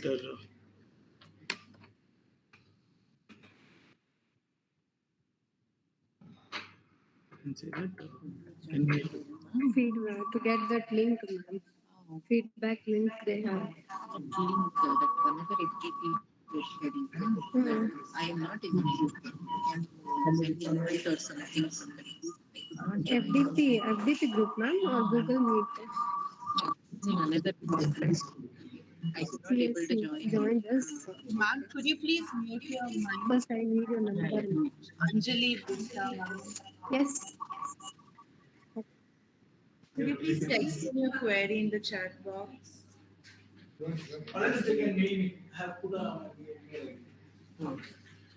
Any more queries you could mail Gelvaraj sir. Mail ID has been put in the chat box. With this, thank you sir for this enlightening session. Now I call upon Dr. B. Rajalakshmi ma'am, Professor and HOD of Computer Science and Engineering Department, to hand over the letter of appreciation to Mr. Gelvaraj sir. Very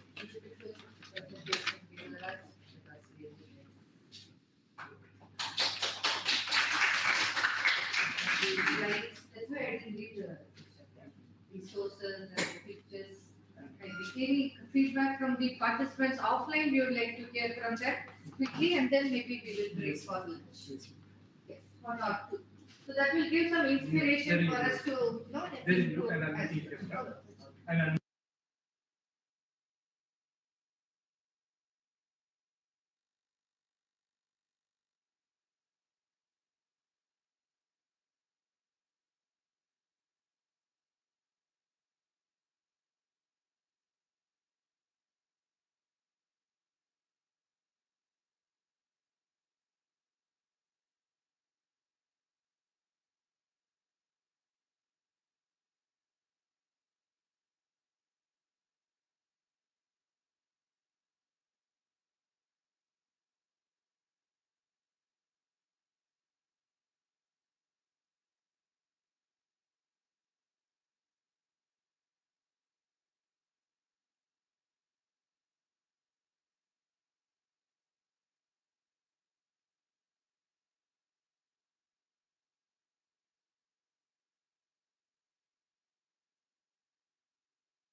Thank you, sir.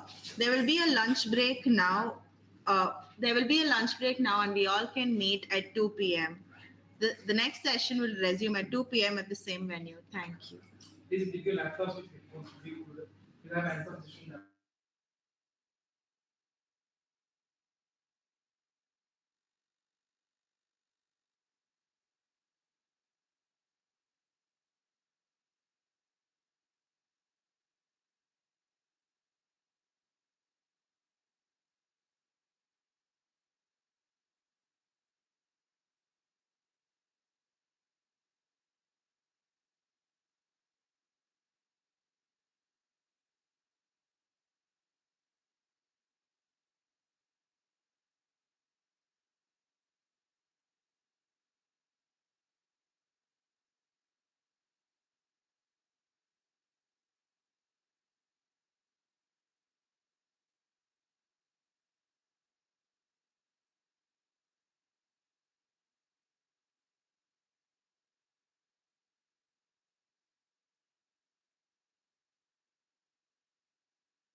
I didn't even use it. Madam, madam. D-section, madam. They go together.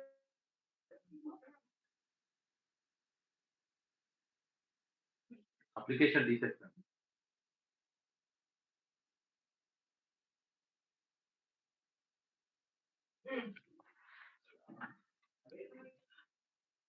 Oh, hi.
Hello?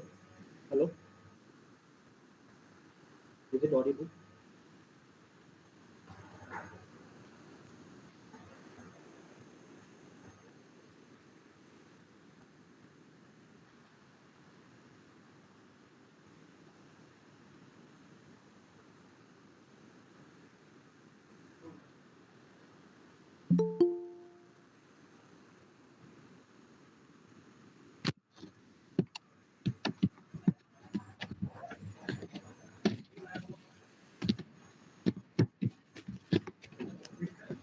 Is it audible? Hello? Are you able to hear me? Are you able to hear me?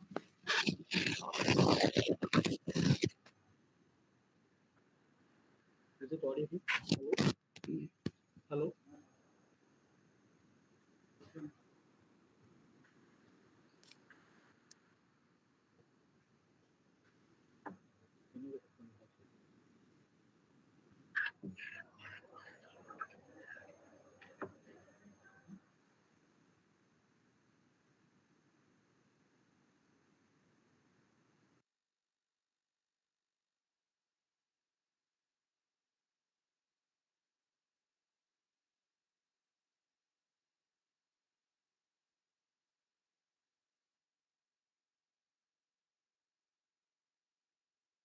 Hello?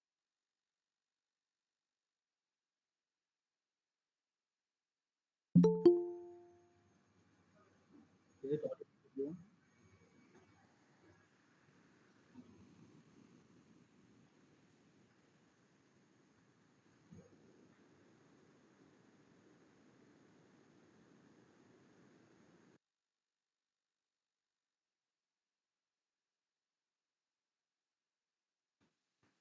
Hello? Is it able to hear?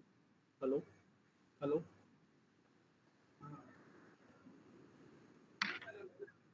Yes, sir, you're audible, sir.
Phone ಮಾಡ್ತೀರಾ?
Hello,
am I audible?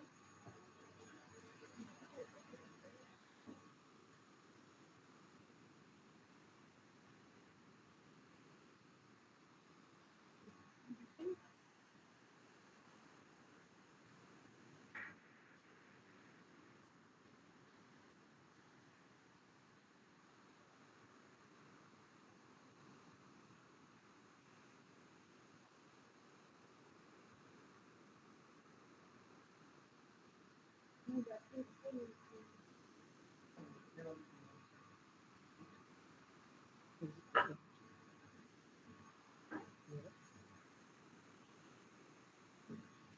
Hello, is it audible?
Hello.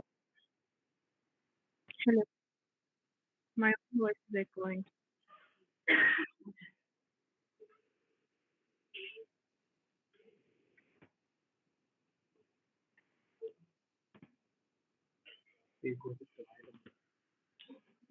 You try. Hello. Hello. Is it audible? Yes, sir, it is audible. Okay, audible. Yes, sir.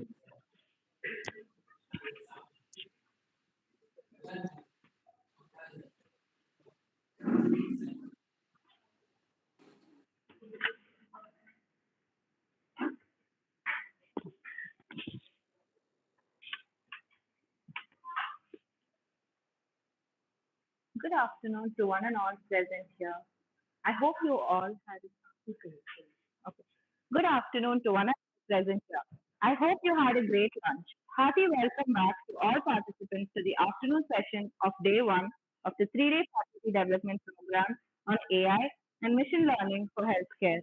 It's my honor to welcome the speaker of the session, Dr. Surya Prakash J, Assistant Professor, Department of Computer Science and Engineering, Faculty of Engineering and Technology, Jain, deemed to be University, Bengaluru.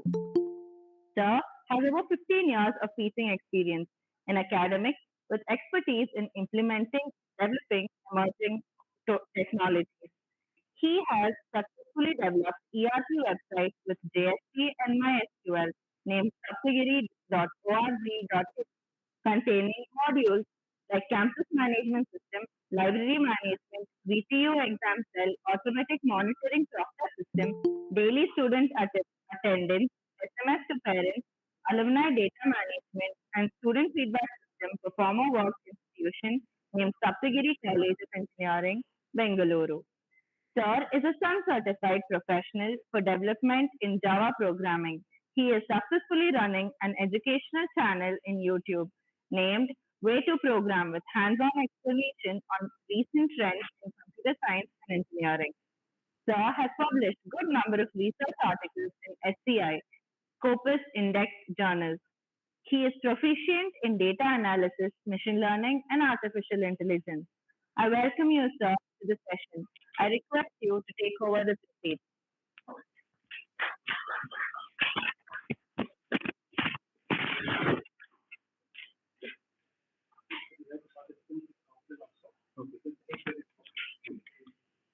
Sure.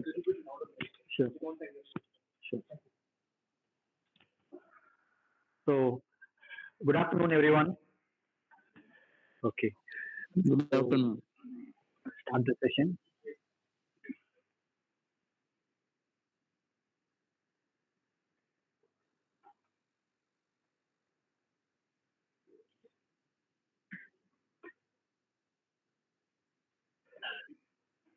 So, the topic is machine learning techniques, machine learning algorithms.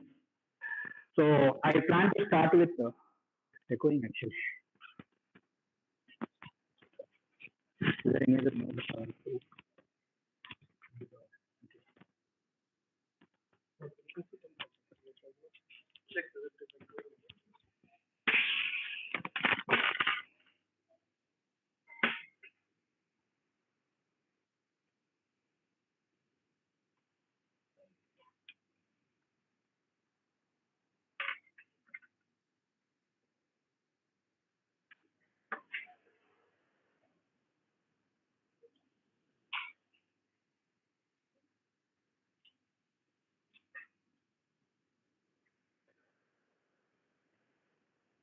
So, is it audible?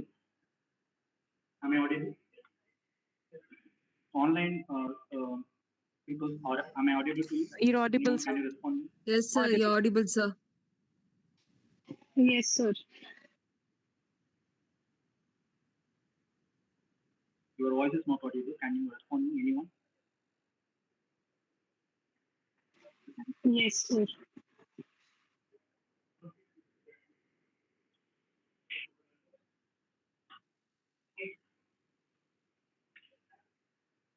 Okay, they are the link in chat box already.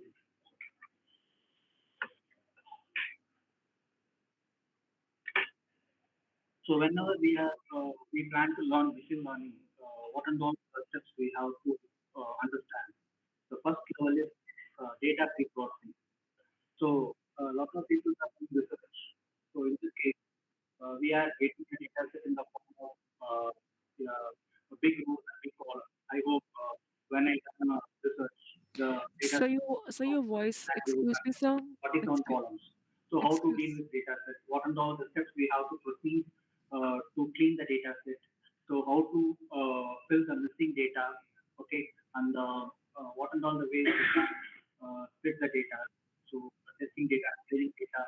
So this setup, how can you will take all the things we're going to discuss? So each and every will go through, I will explain this plan, and I will use the code for you so that you can be able to understand the basic level of how to read the data set, and then the pre-processing steps, as well as we can be able to move for classification and how to identify the activity.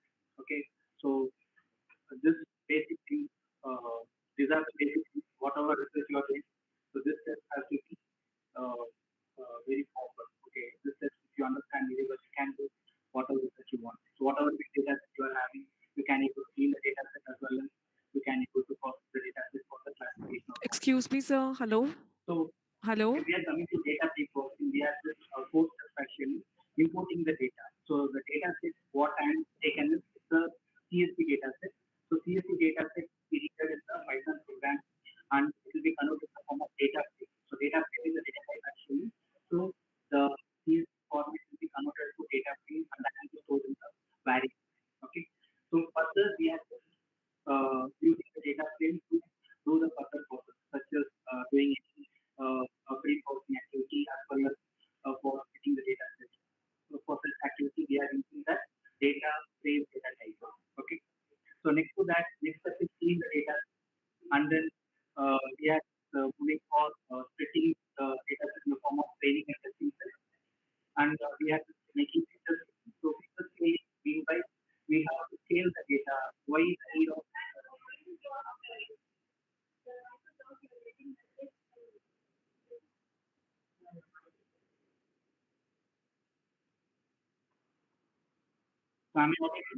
please everyone. Is it audible? No, sir. It's not at all clear, sir. Not at all clear.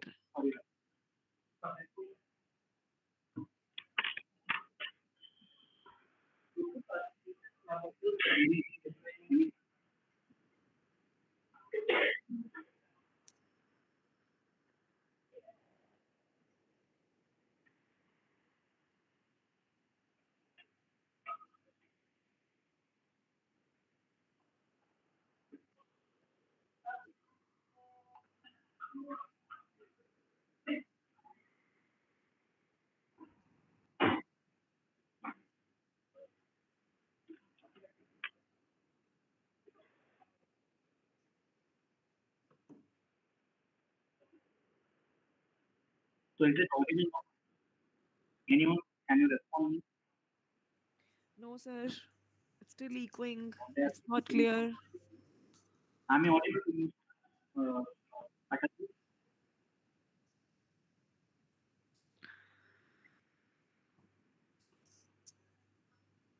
Can you put in the chat box?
So is it now? Anyone? Can you respond me?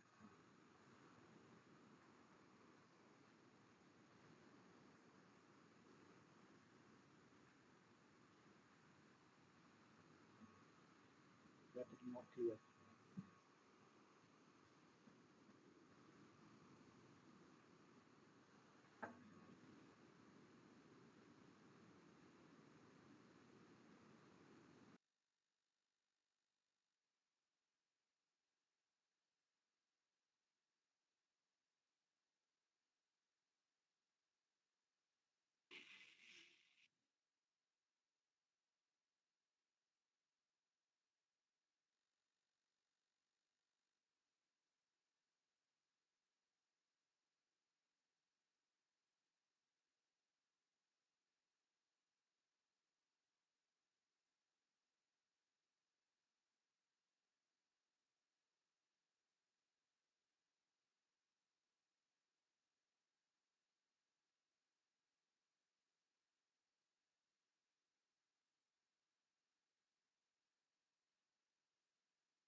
So is it audible?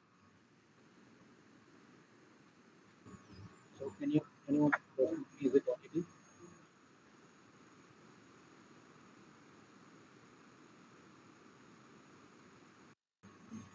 Next one is about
can anyone is it audible?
So is it audible?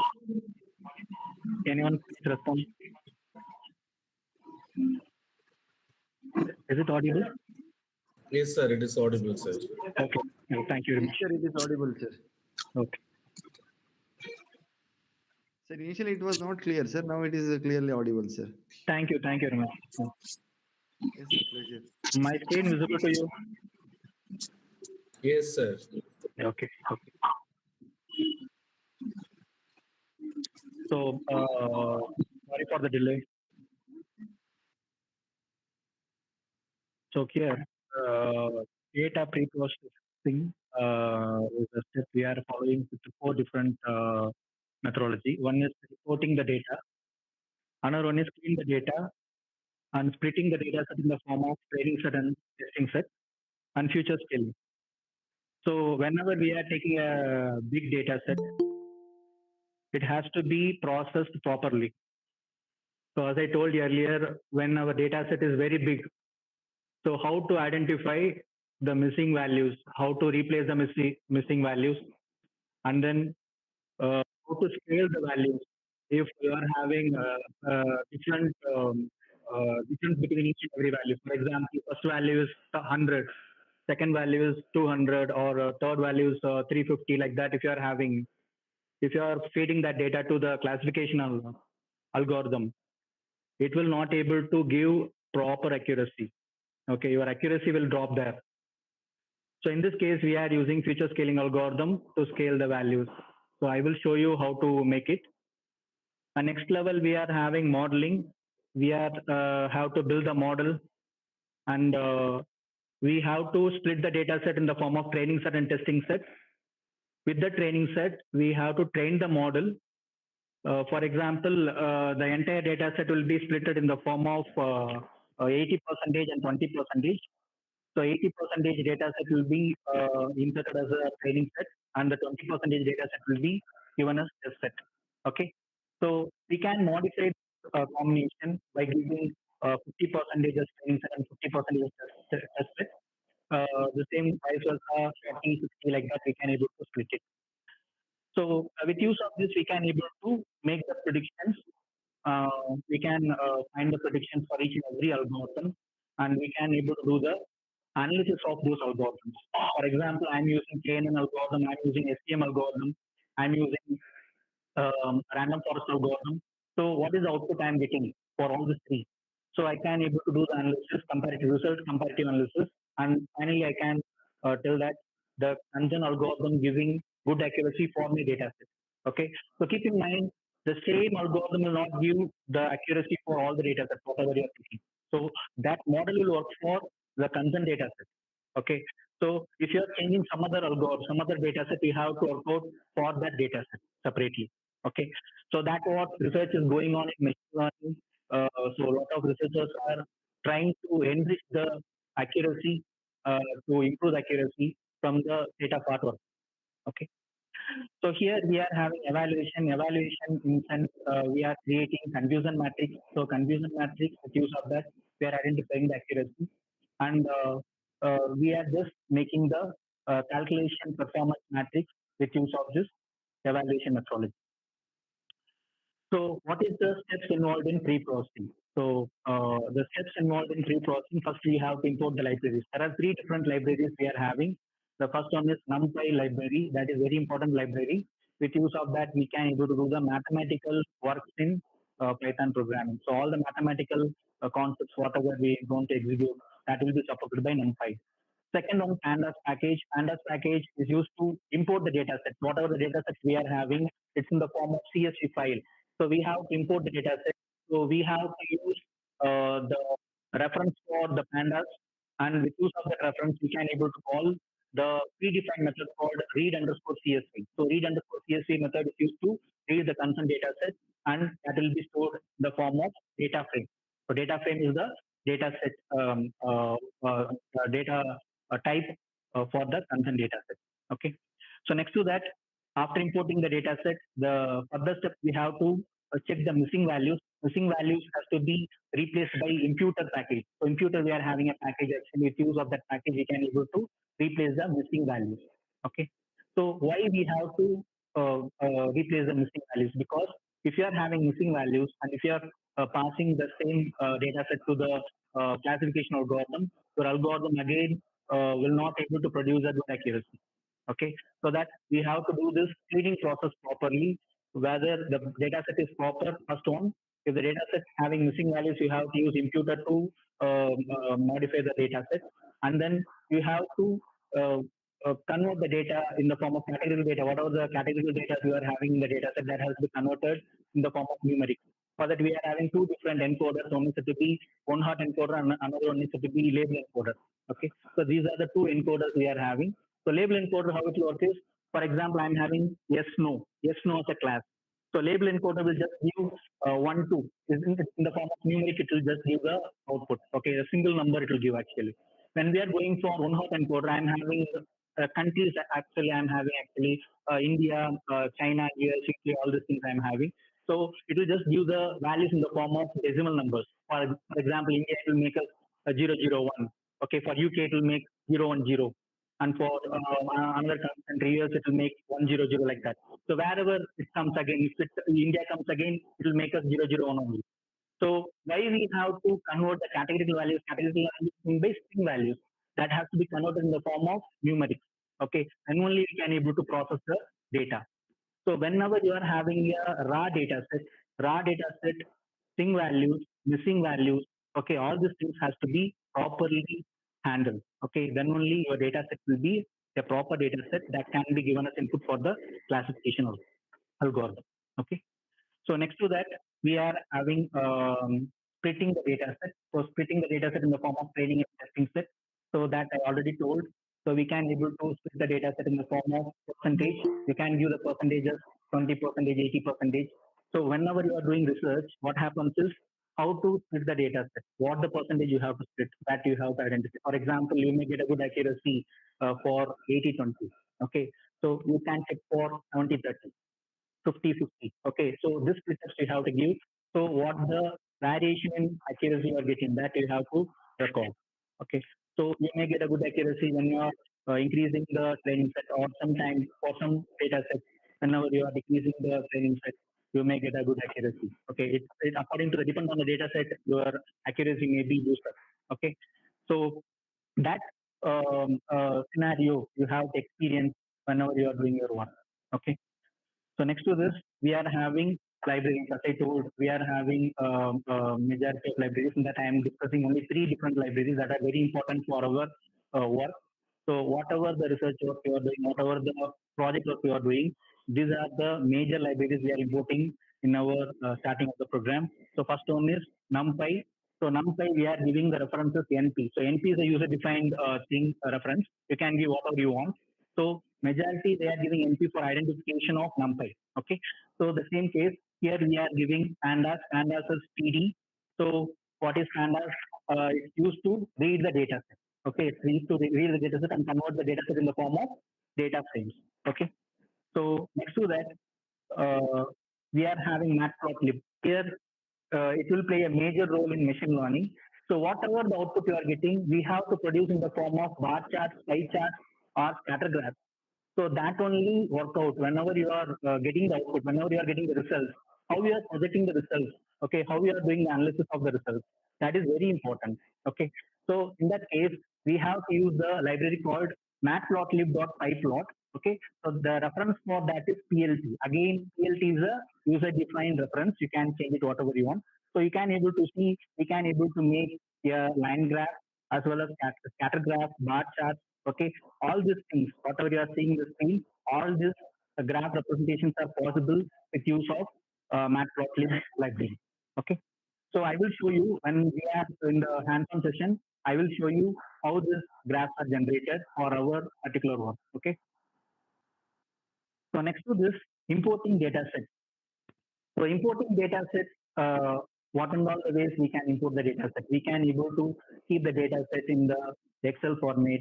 Okay, you can able to import the data set in the form of CSV format. Okay, so different ways of data documentation you can keep, and you can feed that data set to the concerned machine learning code. So here we are, majority of our work, we are keeping the data set in the form of CSV. Okay, so CSV, we are using pandas. PD here we are giving PD dot read underscore CSV. PD reference, the reference of pandas library. So PD dot read underscore CSV we are giving. So inside that, you have to give the data set name. So what the data set you are reading for. So here what happens is read data.csv will be converted. The CSV file will be converted to data frame and we are storing in the data set variable. So data set is a variable. If you check when in spider environment we will work now, so you can able to check whether the data type of that concerned data set variable is data frame or not. Okay, so you can check it out. Okay, so next to that, we have to split in the form of X and Y. So whenever you are getting a data set, the last column, majority of the data set, the last column will be class column. Some of the data set, last column will not be the class column. So in that case, you have to identify what is the class for the data set. Some of the data set, they will give the classes second column or third column. Okay, you have to identify, first you have to study the data set properly because data set is the input for the work. Whatever the work we are doing now, that's the input. So you have to go through the data set properly and you have to read what is the class, what is the actual class. Okay, so what is mean by class? So what is mean by class? So class is the representation. So for example, play tennis. So play tennis, I'm having different attributes. So for example, I'm having the sun is hot. Okay, the temperature. So all these things, all these parameters I'm having. Finally, play tennis is yes or no. So that is the class. Okay, whether the event will occur or not. Okay, whatever the event you're going to place, whether it will be occur or not, that is considered a class. So you have to identify the class. So class will be in the form of Y. The remaining all columns will be in X. Okay. For example, I'm having 5 columns in the data set. Okay. Let's consider the last column is the class column. Okay. So the first 4 columns, what we are having, that will be stored in X. So the last one we have to store in Y. So that we have to split the data set in the form of X and Y. For that reason, we are using this integer location based index. Okay, ILOC we will tell, ILOC that we will use in our code. So how this will work actually, colon comma colon minus 1 we are giving here. So colon comma colon minus 1 represents the columns, the whatever the columns you are having, excluding the last column, remaining all columns will be stored in X. Okay, for example, I told 5 columns, no? In that, first to fourth column will be stored in X. So colon comma colon minus 1 mean by excluding the last column, remaining all columns will be stored in X. Okay, so next one, Y equals to dataset dot ilog colon comma minus 1 we are giving, no? Colon comma minus 1 mean by what? It will just take only the last column. Okay, last column, the class column itself will be stored in Y. Okay, so this is what the difference between these two things. Okay, so whatever data set you are working with, we have to split in the form of X and Y because after splitting X and Y, we have to split further for training set and testing set. Okay, so X train, X test, Y train, Y test, we will make it. For that, this is the base. Okay, so next to this, what we are moving on, how to check with the missing value. So missing value is already I told each and every data set having missing value. Some of the data set not having missing values. So the data set not having missing values means no need to apply imputer code on that data set. Okay. So you have to study properly. You have to read the data set properly. As I told earlier, what the data set consists of, where is the class, all these things you have to study properly. Further, whether the data set having missing values or not. If the data set having missing values, then only you have to go for this code. Otherwise, you have to skip this code. The data set doesn't have any missing values, no need to execute this code. Okay. So because why they are explaining this code, why they are explaining this code, if the data set consists of missing values, we can go for this. Okay. Some of the people they are applying missing value code if the data set doesn't have any missing value. Okay, that is wrong. Okay. So here we are just using a package called Simple Imputer. Simple Imputer is a package with use of Simple Imputer. We can able to fill the values. So here the methodology is it will find the mean value. So for example, the entire column is there. In the entire column, we are having a particular cell that value is not there. Okay, remaining all values are there. What it will do is it will find the mean value for the entire column. That mean value will be placed in the missing cell. Okay, so that's what this particular simple imputer will work. So here what happens, it will just find for the missing value and the strategy is mean. So mean, as I told, it will identify the mean value and that will be fixed in that. Okay, so here next to that we are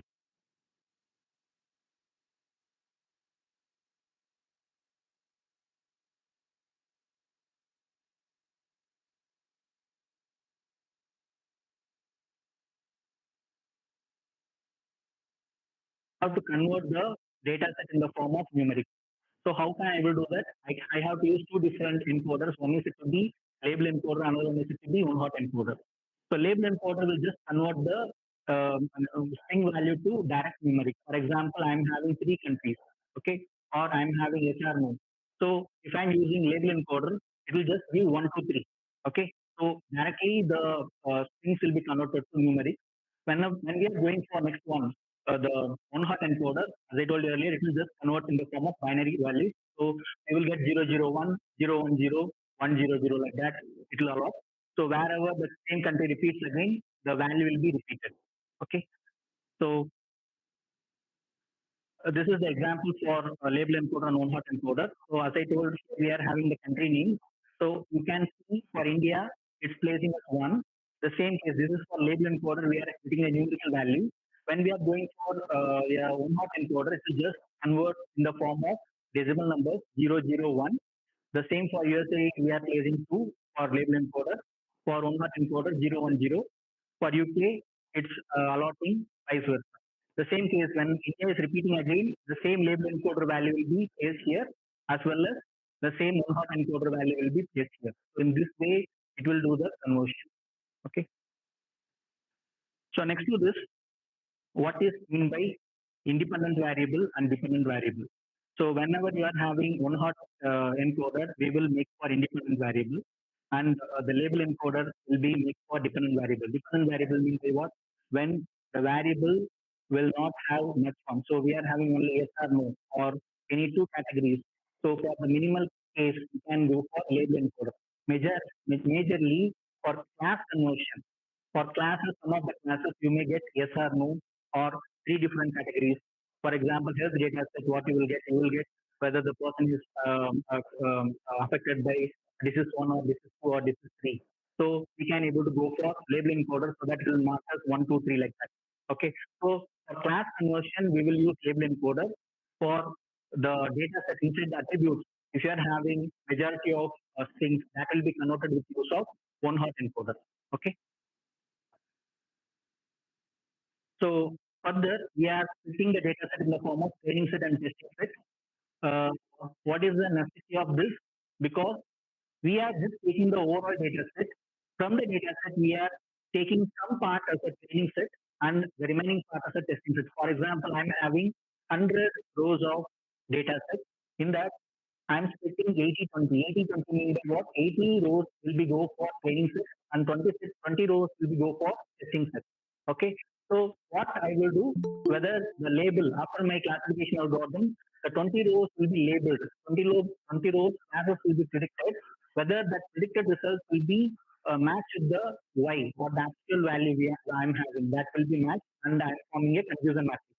So confusion matrix I will split is the function package. If use of this package, we can able to pass this parameter x, y. So x, y already we know. What is x actually? Excluding the last column, remaining all columns we take a no, that is to be x. Only the last column what we take a no, that is y actually. So next to that we are having the test size. Test size is 0.2. So 0.2 mean by what? 20 percentage. So here 0.2 if we give, that is in the 20 percentage. I can able to increase here. If I'm giving 0.4, 40 percentage I am taking as a test size. So you have to assume what is the training size. Training set size. If I'm giving 0.4 as a test size, the training set size is 0.6, so 60 percentage. So that way you can able to increase the test size here. Okay. So this way we are splitting the training set and testing set. So here the entire data set, this is an example. The entire data set 80% and 20% we are taking like this. So future scaling, we are using the package called standard scalar. Standard scalar is a way we can able to scale the value. As I told earlier, we are just having a list of values in a particular column. All the values, for example, age is the attribute. Under age, we are having different age category people. The age will be 80 and then 50, 40, 25. So these are the categories of ages. So if you are passing this same value to the classification algorithm, what happens is it will drop for the accuracy. The accuracy will not produce properly. So we have to scale those values. So when we are scaling the values, we just give the values in the form of decimal numbers so that the range between the values will be 0 to 1. Okay, you may get the values of range will be in 0 to 1. So with this minimal range, you can able to get the better accuracy. Okay, so for that reason, we are going for standard scalar. So this standard scalar process I will show you when I'm executing the code. Okay. So next to this, how this feature scaling conversion happens. Already I told the feature scaling will just produce a decimal value. So here we are having input like this, or the matrix we are having. That's the data set. You just assume that is the data set, the initial data set. We are having values 44, 72,000 and on 27, 48,000 and 30, 54,000. These are the values we are having. So when we are applying the feature scaling, it will be converted in the form of decimal numbers. We can able to see all the values between 0 to 1. Okay. So you assume that whenever you are taking a data set which consists of 6 lakh rows or 7 lakh rows, okay, if your values are not in a range, it's in a higher range, a lot of deviation between each and every cell value. If you apply this feature scaling process, you will get a value that will be between 0 to 1. So that value we can able to pass for the classification algorithm. Okay. So until now, whatever we are discussing, these are the data cleaning process. So data cleaning process we are discussing one by one. How to replace the missing values, how to put the data in the form of X and Y, how to just scale the values. So these are all the pre-processing steps. So we are not entering the data set that will be fit for the classification algorithm. First one, we are starting with the classification. So these are the introduction I'm giving. So next level, I will move for the map of each and every algorithm. Okay. So here, what is in the classification? So we are having different categories of fruits. So I'm getting only a particular category. So for example, mango, I want to categorize in a particular way, and then I want to categorize uh, apple. Okay, different varieties of apples you can able to see. All I want to categorize. So I can able to go for a classification algorithm. Okay. So here you can able to see here mammals are categorized, and then birds are categorized, and fish are categorized like that. Reptiles are categorized. So these are the categories. Okay. So in that, the first one is linear regression algorithm. So regression algorithm, what is the usage of regression algorithm? I will tell you. Whenever you are having two different values, One is said to be independent value, another one is dependent value. Okay, so let's take age and salary. So age and salary when we are taking. So age is said to be independent value and salary is said to be dependent value. Why we are telling this? When salary is increased, age has to be increased. Okay, so whenever you are reaching 55, your salary may be increased. So this is the phenomenon of the salary. So here, the same way they are working out in this particular algorithm. So dependent variable, whatever age we are having, that will be depend on independent variable, dependent variable salary that will be depend on the independent variable age. Okay, so here you can able to see when this person is let's consider this is 20, this is 40, this is 60, sorry, 2, 4, 6, 8, 10. They are giving experience in the place of age. They are giving experience, and on side they are giving salary. So when the person is age of experience of 2, he is getting the salary of 40,000. So you can able to see the point here. The same case when he is having 6 years experience, he is getting 60,000. In the such a way, what the salary he will get when he is uh, having 12 years experience. That was the prediction we have to do with use of linear regression. So when the age increases, what the salary can be given for the concerned candidate. That will be decided by the linear regression model. So linear regression having only two inputs. One is independent input and another one is dependent input. Okay, let's consider age and salary, experience and salary. Okay, like that vice versa, we are having two different variables we are discussing with the linear regression. Okay, let's move for this example so that you can able to understand how this algorithm works. So the algorithm formula is y equals to a plus b and x. Okay, y equals to a plus b x into x. So what is a and what is b and what is x that we have to decide. Okay, so whenever you are taking the data set up, whenever you are going for a problem, you have to go through the data set in a proper way. So what is the question? Identify how many quantities will be ordered in a month of May. Okay, so there is an order placed for each and every month. For the first month, there is 4 quantities they are ordered. For the second month, they ordered 7 quantities. The same case, vice versa, we are having 10 quantities ordered in the third month, 13 quantities ordered in the fourth month. How many quantities will be ordered in the fifth month? Okay, how many quantities will be ordered in the fifth month? So that's what the question here. So how can we will identify the solution for this? So the formula is written as y equals to a plus b. So first we are placing a value as month. Okay, what is the a value you are having now? That is month. Wait a minute. Okay, so here you are just placing 1 as a value, default value for a, and b as 3. So a plus b, x value you are just making the input as month. So just place this value and tick for the remaining values. A value is 1. When you are placing a value is 1. 1 plus x value is 1. A value is 1 plus 3 into x value. X value is 1. So what you are getting actually 4. So a value what we are placing first, a value is x value, that is a constant value, we are placing 1, and b value we are placing as 3, and x value you are putting the month value. So first time when we are doing this, 3 into 1, so 3 plus 1 we are getting 4. So we are getting 4 here. So next one, we are just checking for the next one. So when you are taking the next month, so place the x value here. So 2, 3 2 are 6, 6 plus 1, 7 you are getting. Okay, so on the vice versa, you just check for the third month. So 3 into 3, 6, 6 plus 1, 3, so 3 3 are 9, 9 plus 1, 10.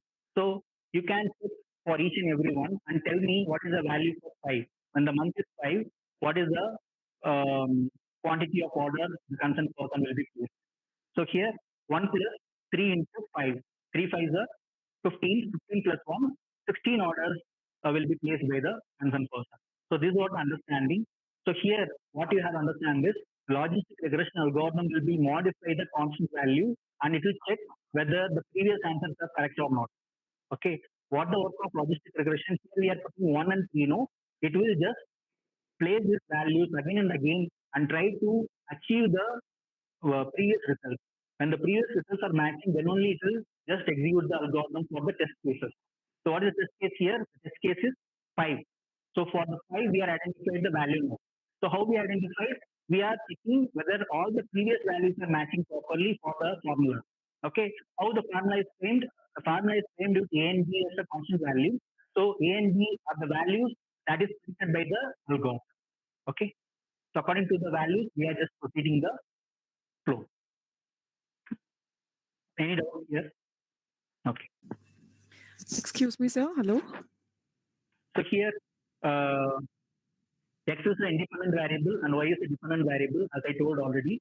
So X is a independent variable, meaning what age or experience of the independent variable can keep, and dependent variable salary. Okay, salary is a different variable that we are keeping in Y. So according to that, we are framing the formula Y equals to A plus B and X. So this is the code we have to place for linear regression. So linear regression, we are just importing the package called linear regression in capital letters, and then we are just calling a predefined method called linear regression. With use of this particular method, we are calling the predefined method called fit method. Inside fit method, we are passing the two different parameters, x train and y train. So x train and y train, we are identifying from x and y. Okay. So I told x and y now initially. So from that, we are identifying x train and y train. According to the split up, we are just making the parameters here. Okay. So next to that, we are just predicting the results. So what is the prediction we are getting? That will be stored in y print. So y print is the answer. What is the predicted result? Okay. So in classification, this is a regression algorithm. In classification algorithm, what we will do is we will just having y test. Y test will be compared with y print. So if both the values are matching, we are getting 100% accuracy. If there is any deviation in that, we will get the result accuracy. For example, in white red is a correctly labeled values. That are the values we are taking from the raw data set. White test. White red is the value what we identified. Both we are checking. In that, for example, 10 rows we are checking. In the 10 rows, we are getting 8 rows of correct values and remaining two rows are wrong values. In that case, 80% accuracy we can tell. Okay. So number of rows correctly predicted, that will be the accuracy for the concerned data. So next to that, we are having logistic regression. Logistic regression works in categorical data. So previous one, what we told is linear regression. Linear regression works in independent and dependent variables.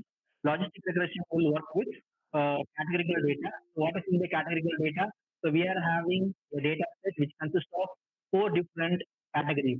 So for example, when we are going for play tennis, I am telling this example for understanding purpose.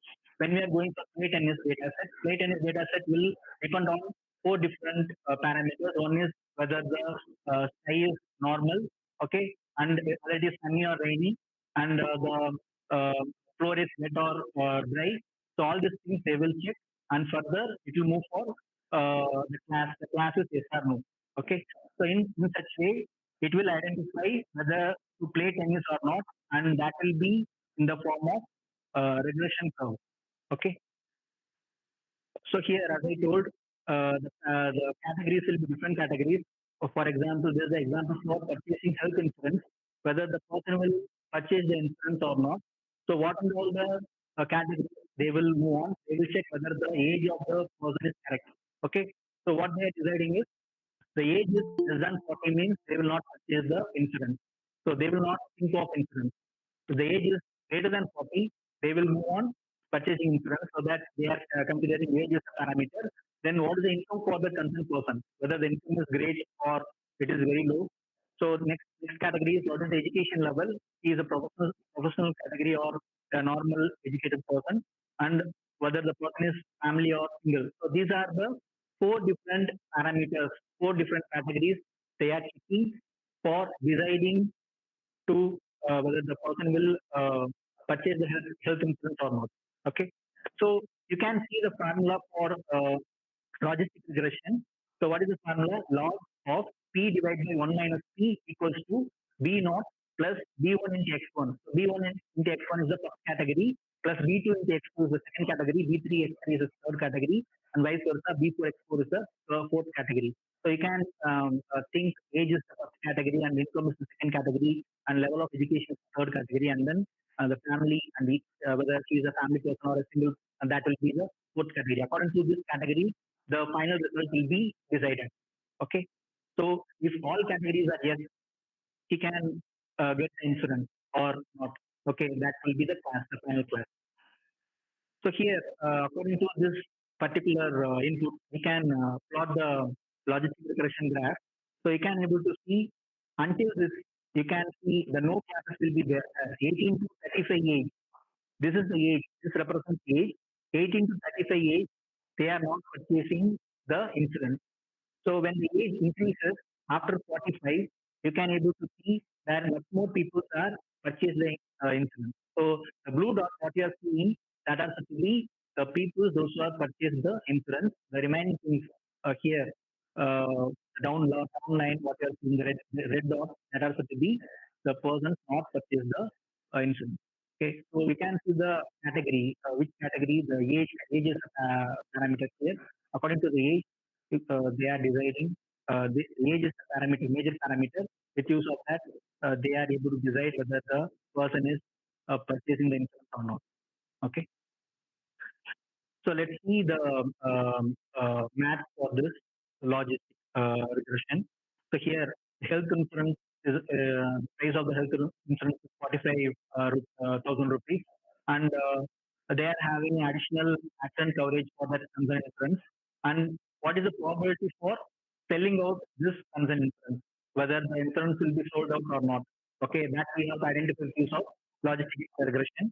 So as I told, the formula will be log of P divided by 1 minus P equals to B naught plus B1 into price. So price is the first category. So price we are taking as a first category. Second category is accident coverage. So B2 into accident coverage. So we are having coefficient value for each and every B value. So that we are applying as an input for this concern formula.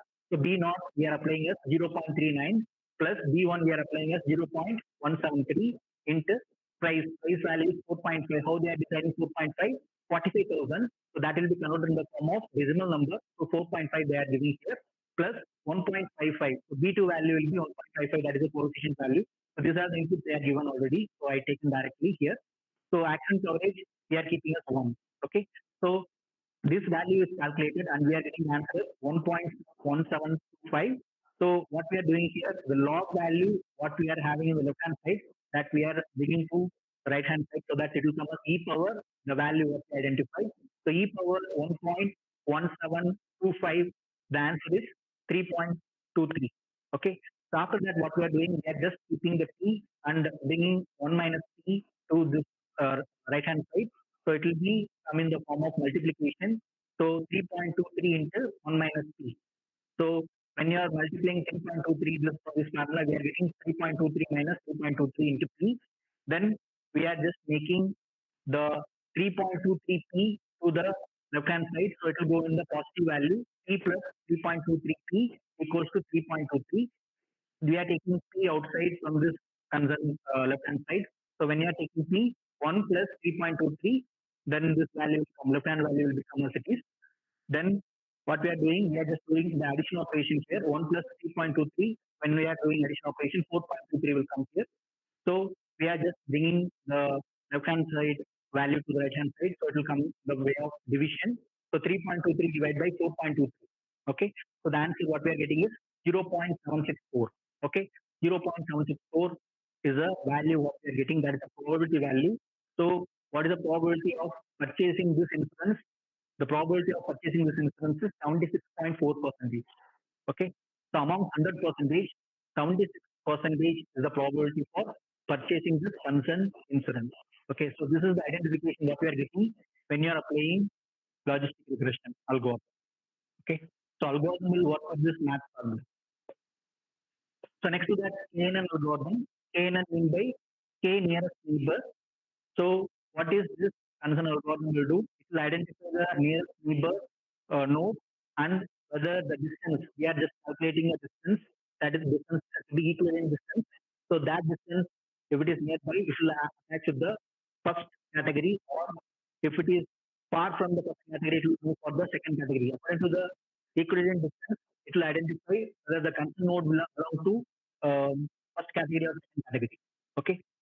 So here, what you have to do is how many neighbors have to be chosen. So here we are taking K as a number of neighbors, and then we are just making the equivalent distance between each and every node. Whenever you are having a new node, whether that node will be near to the category 1 or category 2, that distance due to the equivalent distance, we are identifying that distance weightage.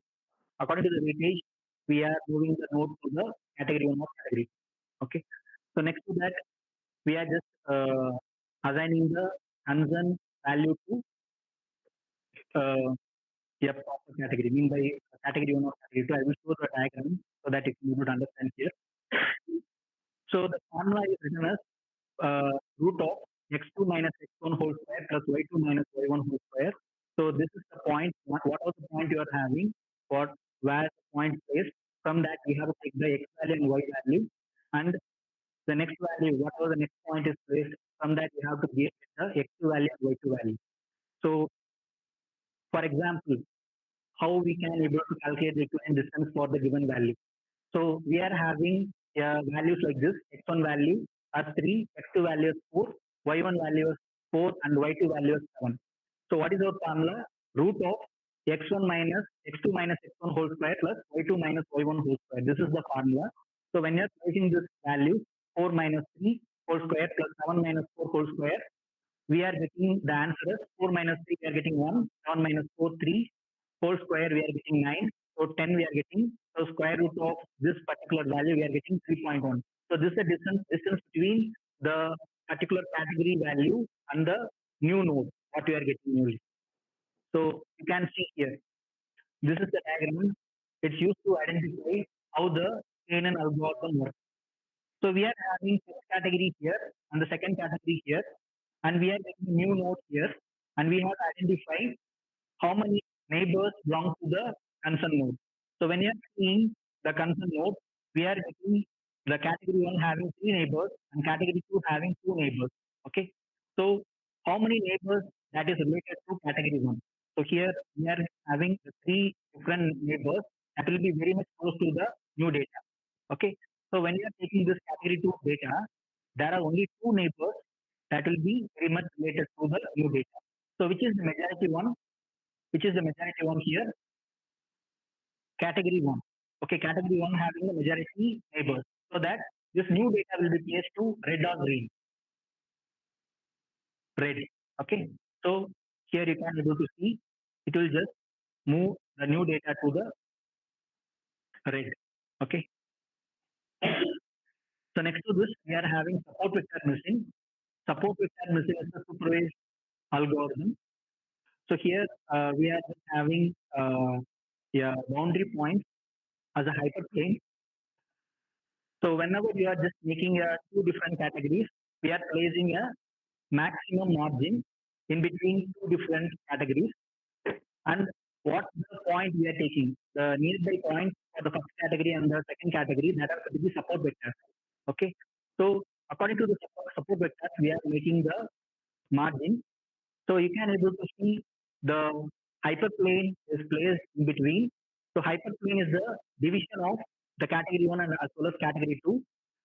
So nearby to the first category, what the point we are having, that is to be positive hyperplane, and next to the second category we are having a point that is to be negative hyperplane. So this hyperplane model will be done by SVM algorithm. So I will show the code for SVM algorithm. So this part, what I'm giving here is, I'm just making an introduction about everything. So you can spend a lot of time in the hands-on session so that you can able to experience how to do all the stuff. Okay. So here, next one is confusion matrix. As I told, confusion matrix is very important. That is used to decide what is the accuracy we can able to get. Okay. So when you are getting a confusion matrix, these are the 4 different parts it will be there. The first part, whatever you are seeing in the top left corner, that is to be true positive. So true positive mean by what? When there is a actual event happened. So whatever the event happened, when the machine learning model tell that the event happened, that is to be true positive. So for example, in this example, what I'm showing is there is a wolf. Okay, wolf coming into the village. So the shepherd, he is protecting the village. He is telling there is a wolf. Okay, so the event happened. The machine learning model is telling that the event is occurred. So what is the thing? The villagers are safe. Okay. So wolf came inside the village. The shepherd told wolf came so that the villagers are safe. So this is to be true positive. So next page in the diagonal you can see true negative. So true negative in by what? There is no wolf coming to the village. So shepherd told no wolf. Okay. The event is not occurred. Machine learning model told the event is not occurred. So that is also true, no? So that way we can able to tell true negative. Okay.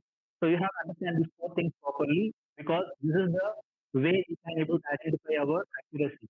Okay. This is the backbone of our machine learning or whatever research you are doing. You have to go through this confusion matrix. Okay. So next to that false positive you are having in the right hand side of top. What is meant by false positive? No wolf ridden the village. No wolf came inside the village, but the shepherd told wolf came. Okay. So what happens? They are false message, no? So that way it is said to be false positive. Okay.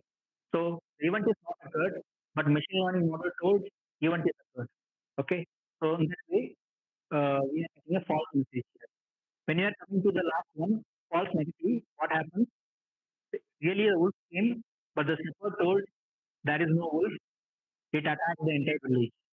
Okay. So this is said to be the event is occurred, but the machine learning model is telling that the event is not occurred, so that is a false message again. So these are the four ways we have to identify how we can able to predict the correct accuracy. Diagonal values in the confusion matrix we can able to take that is the correct value. So how is the confusion matrix works? You can see the screen. So here, as I told, 43 and 41 are the diagonal, 4 and 12 are in the reverse way of the diagonal. So 43 and 41 will be taken and that will be added. When you are adding 43 and 41, we are getting 84. So what is the total number of rows? What is the total data set rows that we have to take? Total data set rows are 100 rows. So 84 out of 100, 84% we are getting as a accuracy for correct one. So correct accuracy is 84%. The second case, false accuracy. What is the false accuracy? False accuracy is the wrongly predicted value. So 12 plus 4, we are getting the wrongly predicted value. That we are giving 15 divided by 100. So we are getting 15% wrongly predicted. Each and every algorithm, you will get wrongly predicted value. Okay. So how much you can able to reduce the wrongly predicted values, that is the challenge here. Okay.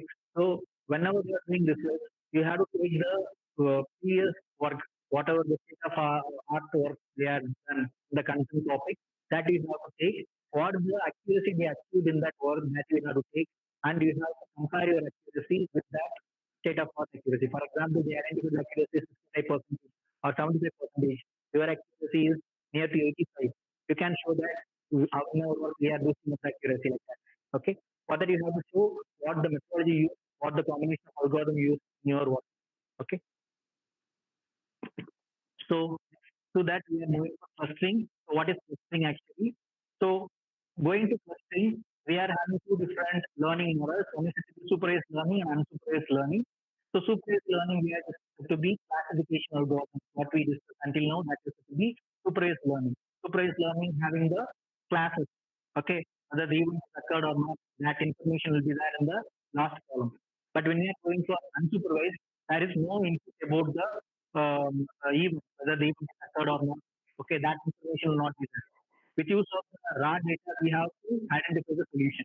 Okay, so here we can able to see we are just training the system. When you are getting a supervised learning, we are just training the system with the input. We are just giving the entire data set. In that 80% of the data set, we are using the training set.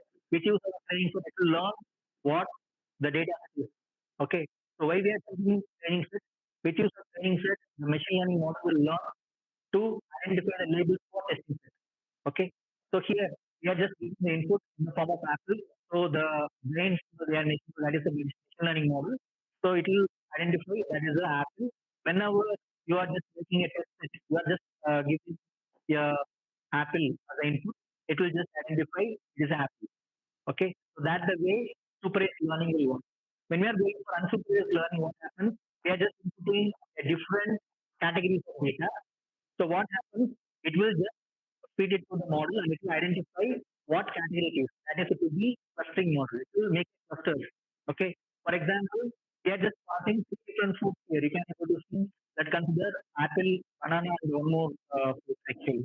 So three foods are passed as an input for the clustering model. So what happens? It will just cluster apple as a first cluster and then banana food as a second cluster and banana third cluster. Okay. So it will just do this clustering operation without any label. So that is the beauty of clustering algorithm.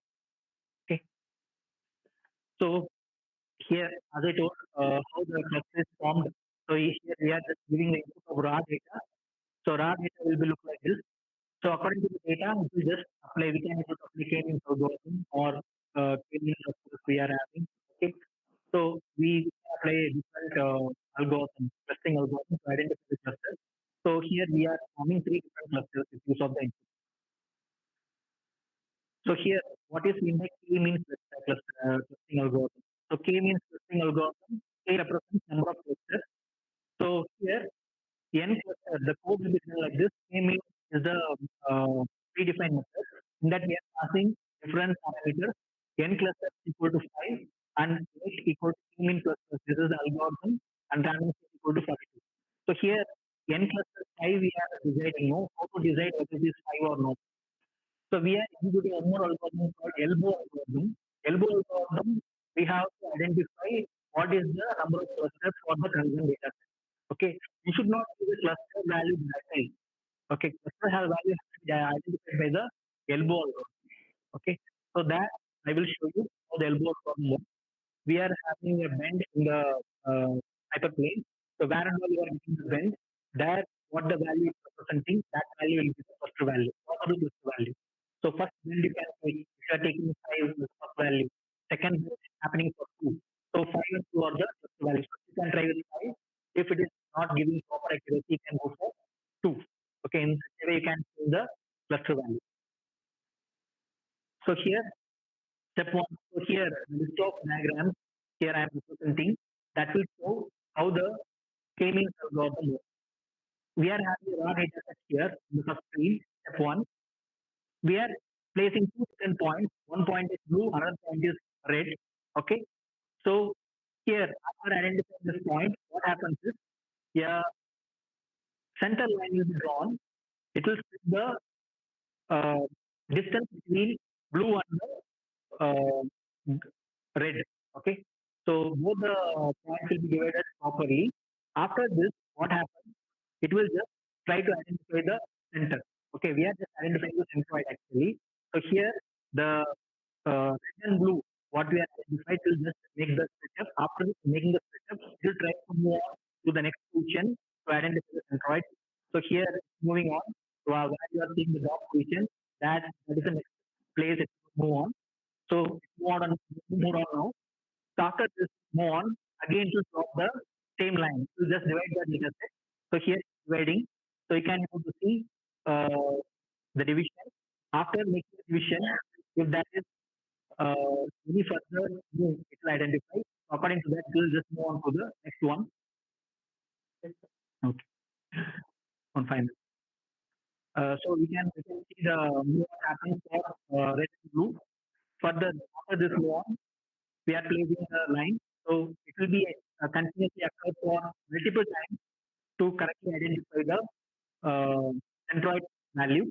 So here, when the line happens between red and green, red and blue, you can able to see a node that is already red. So this red node will be converted to blue. Okay. So next time you can see that is converted to blue. Okay. According to the division, in which category it was, that color will be the node will be having. Okay. So Now finally we are making the clusters. So this is the accurate value for making clusters. So this way the k-means algorithm. Okay. So so 340 we will have the next session, hands-on session. Thank you.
So good afternoon, everyone. So after break, we are having a hands-on session.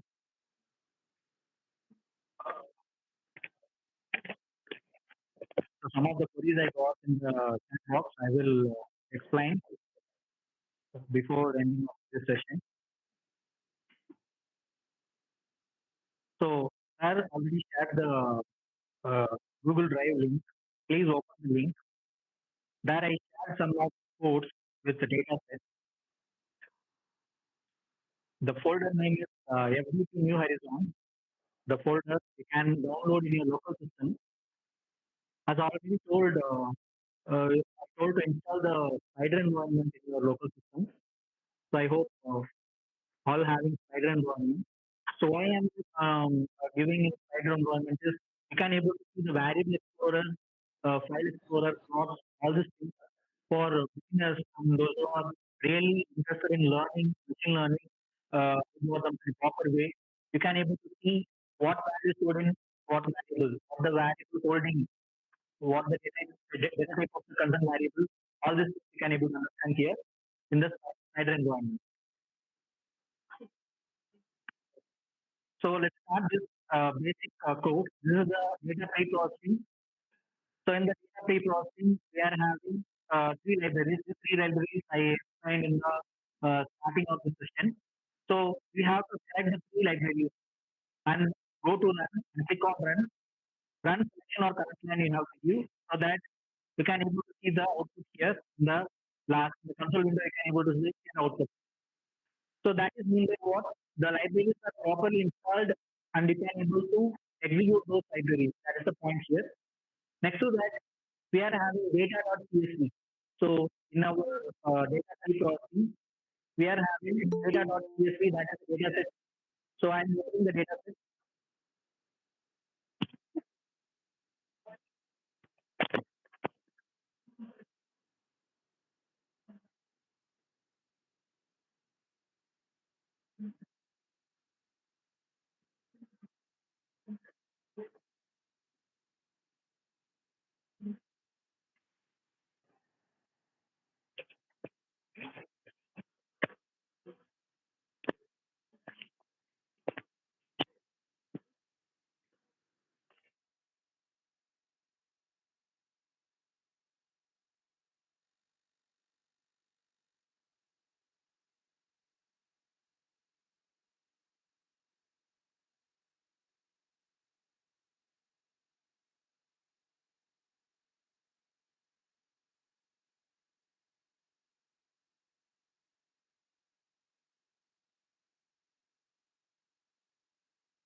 Am I audible? So I'm looking at. So this is the data pre-processing. What are all the libraries I explained in the starting of the session that I am keeping in the top. So we are having three different libraries that are to be NumPy, Matplotlib, and Pandas libraries. So these three libraries we are just running the first level. So you can select those three libraries and go to click on run. This is the environment named spiders that exists inside the and about the IDE. What is the IDE? Integrated Development Environment. So there you can get Jupyter, all these things.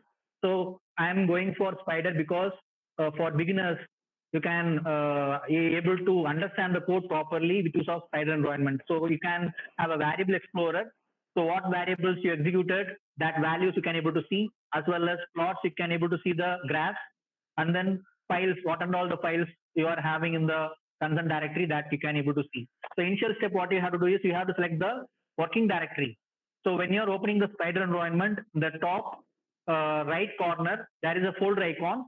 Click on the folder icon, and I'm having my directory in the desktop. Click on desktop. There you can able to see the folder. My folder name is FDP New Horizon. That folder I'm selecting, and click on select folder. After clicking on select folder, all the folder content will be appear in the files. Okay, so that is the first step you have to do.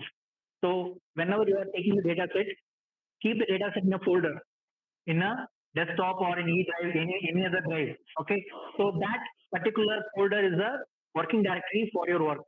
So that you have to select as a working directory by selecting this folder icon. Select the path so that what the content you are having that will appear here. So if it is appear here, then only you can able to execute the code. Your data set will be linked now. Able to see the output. If it is not appearing here, you are not able to see any output. Okay. So next to this, it's an interpreter actually. So what is meant by compiler and interpreter? Interpreter means you can select any code. I want to run only this import NumPy as MP. That is possible. So that's what we are going to Python. So other programming languages such as Java or C++ or C, the entire code has to be typed and then you have to run the code, compile the code, and then you have to run the code. So when you are compiling the code, you will get the errors. That time you can able to see the errors. But here, each and every line, if there is error, the concern line will not work. Okay. So after doing this process, first one, we are just executing this, importing data set. Already we are having the data set here. So I'm going to pre-processing. So in pre-processing, I'm having data.csv. So here I'm showing the data set here. So the data set consists of 4 columns. So you can see these 4 columns. One is country, second one is age, third one is salary, and fourth one is purchase. Okay. So whether the product is purchased or not, this the data set represents. So they are belong to different countries, different age group, different salary. So in that category, whether they will purchase the product or not. So this is what the data set represents. So whenever you are opening a data set, you have to identify what the data set belongs to, what type of information it's holding. Okay. In the data set, whether the missing values are there, first point, you have to check. Second one, whether the data set consists of categorical values. Categorical values mean by what? What is the categorical value in the data set? The first column, what you are having, that is to be categorical value. Okay, so first column is a string column, all are country names. So that is to be categorical value, that we have to change it. The same case, last column we are having no, yes or no, that is also categorical value. So that has to be converted again. So in this, I will tell you one more point. Here the country means we can use a one hot encoder. One hot encoder means it will just give a decimal value. The last column that purchase yes or no, that we can use label encoder. So label encoder to just give 1, 2, 3 like that. Okay. So in this way, you can able to identify the things. So after opening this data.csv, I'm just executing the first line. So variable explorer is empty now. You can see the variable explorer is empty now. So after executing this line, I will get a variable called data set. The data type of data set is data frame. Okay. So let's execute this concern line, selecting this line and executing this concern line. So here the mapping is not happening properly.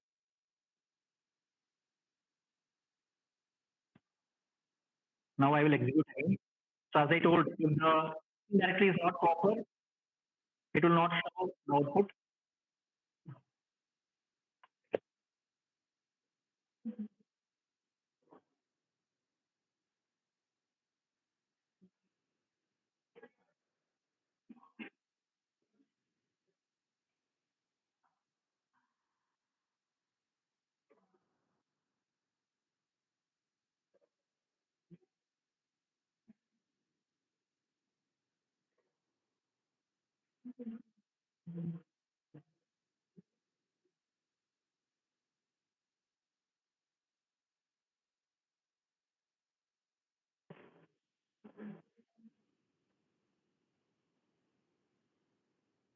So running the code for dataset, it was executed actually. So you can go to the variable explorer and see that dataset is created, the variable dataset is created, the type of the data is data frame, data type is data frame, and it consists of 10 rows and 4 columns. You can able to see the rows and columns count here in the size, okay, and what are the attributes there for the concerned data set. We are having 4 different attributes. There is to be country, age, salary, and purchase. These are the 4 attributes we are having. All 4 attributes are coming in the value part. Okay. So next to this, what is the next step? You can click on here, so the data set will appear in the form of data frame. So you can differentiate. The first one what I opened is directly I opened the CSV file. So that what displayed in the form of comma separated values. What is CSV? Comma separated values. It was displayed as the same way. Where I'm just opening in the form of data frame. You can see it's look like a table. Okay. So next to this, what I'm doing is I'm just putting the X and Y value. So here, country, age, and salary will be X. This first 3 columns will be, the last column purchase will be in Y. Okay, this is what we want to split in X and Y. Okay, so how we are doing that? Colon, comma, colon minus 1. Colon, comma, colon minus 1 means by what? Excluding the last column, remaining all columns will be stored in X. Colon, comma, minus 1 represents only the last column. Okay, you have to understand the difference. Whatever data set you are taking, if your data set passes in the last column, use this same formula. Colon, comma, minus 1, just minus 1. Okay, so that you can able to split your data set. Okay, so here, executing this code, we are just splitting the data set in the form of X and Y. So X, you can see, we are having the first 3 columns, and then Y, we are having only the last column. Okay, so we splitted the data set in the form of X and Y.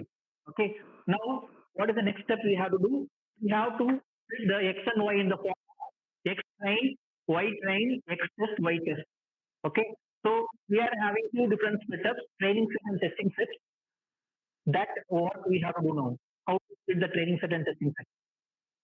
So we are just importing the package called train test kit.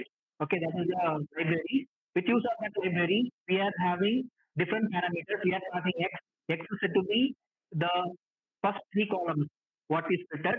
Y is set to the last column, the class column, and we are just defining the test size.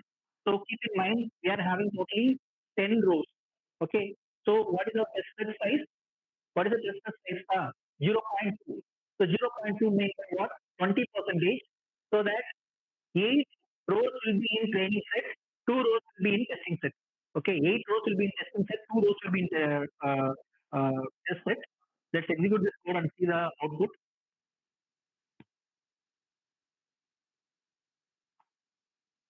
So you can able to see the training set.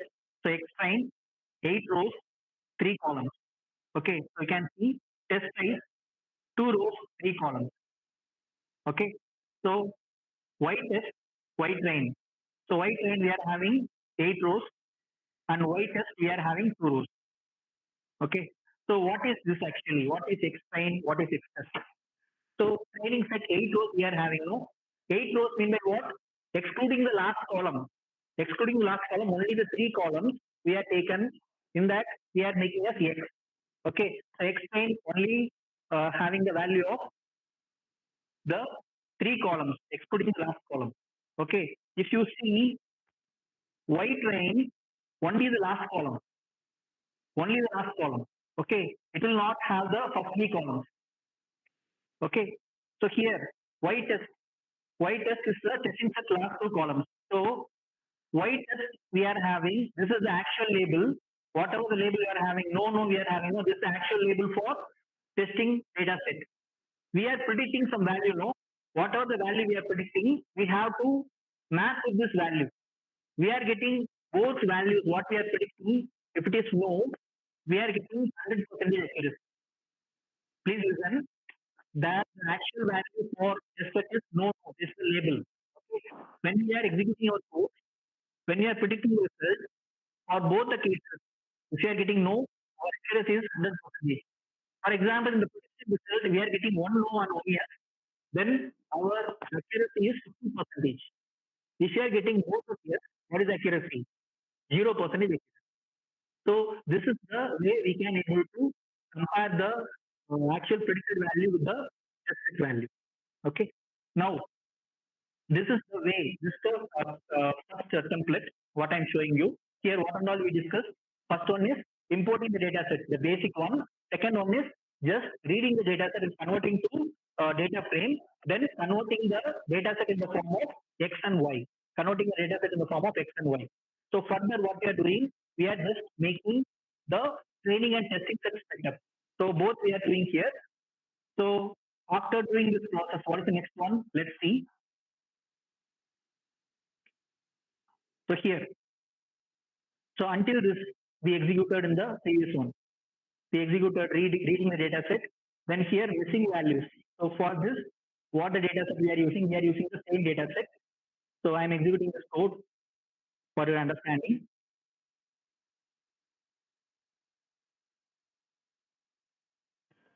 Library, then importing the data set. So batch by batch, you have to select and run the code. Okay, so then only you will not get any error. Sometimes you may get error in some code. So where you got the error, that you can able to identify when you are selecting batch by batch. Okay, so here what we are getting actually, we have X and Y value. So X and Y value, it's displaying the X value as well as Y value. So this part is set to be X value. What I'm selecting, this part is set to be X value. Last one, what you are seeing, that is set to be Y value. Both we are displaying. Okay, with use of print, we are displaying both the values. Okay. So next to that, we are just replacing the missing value. Why we are using this particular statement, missing value? Because in our data set, we have a missing value. So like I will open the data set. Can you tell me that we are having the missing values? We are having the missing values in the fifth row for salary. We are getting NAN, no? NAN is a missing value. Okay. And then sixth row. 0, 1, 2, 3, sorry. Fourth row. Fourth row or fifth row. Fifth row only, no? Starting from 0. 0. Starting row is 0th row. Index is 0. You check the index. So 0 is the first row. Second row is 1. Third row is 2. Fourth row is 3. This fourth row, fifth row, we are getting NAN for salary. The same case, we are just getting one more for seventh row. We are getting age is NAN. Okay, so these are the two missing values we are having. So these values have to be replaced with the mean value. So how the mean value will be working here? So the entire column values will be taken. Okay, and it will identify the mean value. What are the mean values coming? That will be replaced for this band. The same case for you, the entire column will be taken. Okay, all the values will be taken, and it will identify the mean value. That will be replaced for this particular NAN. Okay, so this what the imputer will work. Let's execute the imputer code and check out how the results are impacting. So let's see, we executed the imputer code and what happens?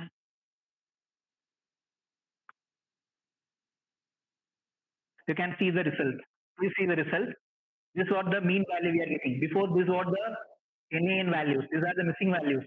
Now we are getting the mean value here, so that we are getting 63,777. This is the first mean value, and second mean value for year we are getting that is going to be 38.77. Okay, so the missing values are filled now. Okay, this is the first point you have to understand. And now you are getting a data set. The data set consists of missing values that have to be replaced by a value. With use of imputer, we are having mean methodology. With use of mean methodology, the entire column values will be taken. It will identify the mean value that will be placed for the missing value cell. Okay, did you got this? So next. Okay, so next what we have to do, we have to play the encoder part. So here what we have to work with encoder, when you are seeing the data set, we have to apply the encoders. We are having categorical values inside the data set. What are the categorical values we are having? When you see the first column is country column, leave the index column, second column you can see, that is going to be country column. So country column consists of different country names, so that has to be converted in the form of numeric. Then only you can able to feed for the classification algorithm. The same case, we are having the last column purchase, whether yes or no, that is the class actually. Class should not be in the form of string, that has to be converted to numeric. So we can able to apply two different encoder. For the second column, country column, we go for one-hot encoder. One-hot encoder means by what? You will just convert the country name in the form of binary values. Okay. So 001, 010, 100, like that, you convert the entire country name. And the last value, what the last column we are having, that will be converted in the form of label encoder. Label encoder will just make numerical values. Yes will be make us 1 and no will be make us 2 or 0 or 1. Like that, it will just convert the things to numeric. Okay. So let's execute this code and check it out what happens for the first one. So I am executing for one-hot encoder. So one-hot encoder, what I am doing actually, I am just giving the column index as 0. So 0, it means by the first column. So when I am executing this concern code, one-hot encoder, you can see the output here. So I'm opening, you can see the output here. It's making in the form of binary values. Okay, so I will open the actual data set and I will show this so that you can easily understand. So the actual data is like this country, and then this is the converted value of one-hot encoder. So what it put for France? France it put for 100. For Spain it put for 001. Okay, the same way Germany it put for 010. So again, Spain came. Spain value already is defined as 001. So that the same value repeats again. Okay, so in that way, one-hot encoder works. Okay, one-hot encoder converts the entire column of country into numbers. Okay, binary numbers. Okay, now we are executing the second one. Second one is to be label encoder. Label encoder we are applying for Y. So we are applying label encoder for Y. What is Y actually? Y is class. So class we are applying encoder.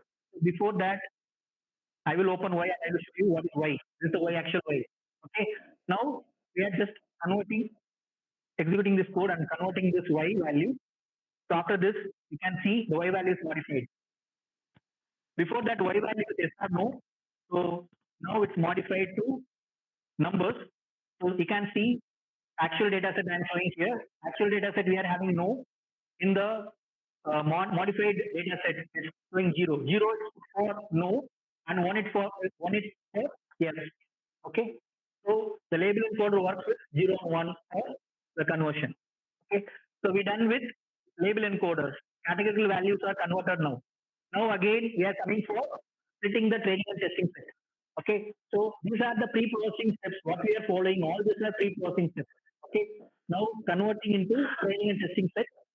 So just make this conversion. We are getting train set and testing set. Here we are making test size is 0.2. So 20% is test size. So what we are getting actual output. So our data set size is 10. So 2 rows will be test size and then remaining 8 will go for training set. Okay. Here I am just modifying the value. Instead of 2, I am giving 4. So 40% has to go. Okay, 4 rows has to go for test set and the remaining set will go for training set. Here I am just putting 4. So just I am re-executing the same code. So see the output here. You can see the modifications here. So the size is modified for test set. It's 4. Text test you can see is 4 and explain is 6. Okay. So you can change the size of training set and testing set by modifying the value here. Okay. So next we have to move to feature scaling. Before going to feature scaling, what's the necessity of feature scaling here? So see the data set. We are having what and all the value, what and all the value we can apply feature scaling here. Already we applied categorical data conversion. Okay, categorical data conversion then for country as well as purchase. 2 columns we applied categorical conversion. Now we are having 2 more columns. One is to be age, salary. Okay, you see age is set to be 44, 27, 30, 38, 40 like that. There is a huge deviation. Deviation mean by what? 44, 27, 27 and 44. See the variation. Okay. The same case, 35, 48, 50. So this variation should not be given as input for our classification algorithm. The same case, if you see the salary is also having huge deviation, 72,000, 48,000, 54,000. Okay. So that has to be normalized. So we have to normalize those values with use of feature scaling. Okay. How to do this? We have to apply the standard scalar and we have to convert those three values. Okay. So keep in mind here we are just giving colon comma 3 colon. Okay, 3 colon. Why we are giving 3 colon? First 3 columns are already converted with use of one hot encoder. One hot encoder we got 3 columns, just 3 columns. After third column, what we are having only 2 columns. One is to be age, another one is to be salary. So those 2 columns we have to apply the scalar. Okay, so let's execute this code and see the output. So when you are executing this code, you can get this output like this. So I am opening one thing. So you can see this is the normalized value. So explain I open. So you can see. So the values are converted. So before that we are getting numeric values. Now here we got the age. This is age column. The last column that we are seeing, that is to be salary column. Okay, both are converted now.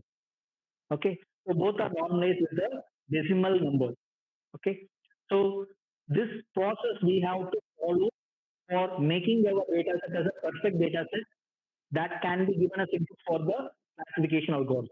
Okay, so you can ask me a question: are all the things has to be applied or not? If your data set consists of missing values, you have to go for imputer.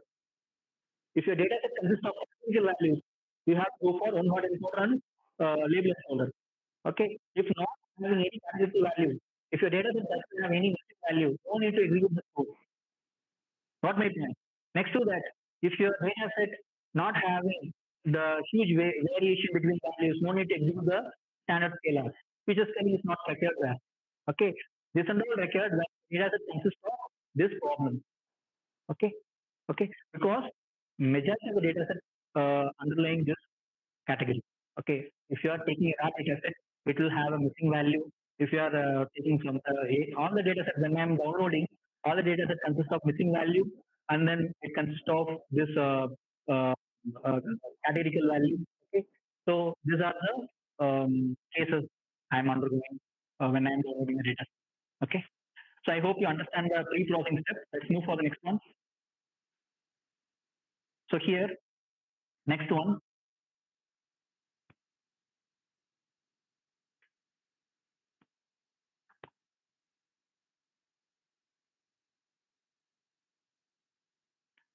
I'm moving for regression algorithm. So regression, linear regression I'm starting actually. Because each and every algorithm, we are using different data.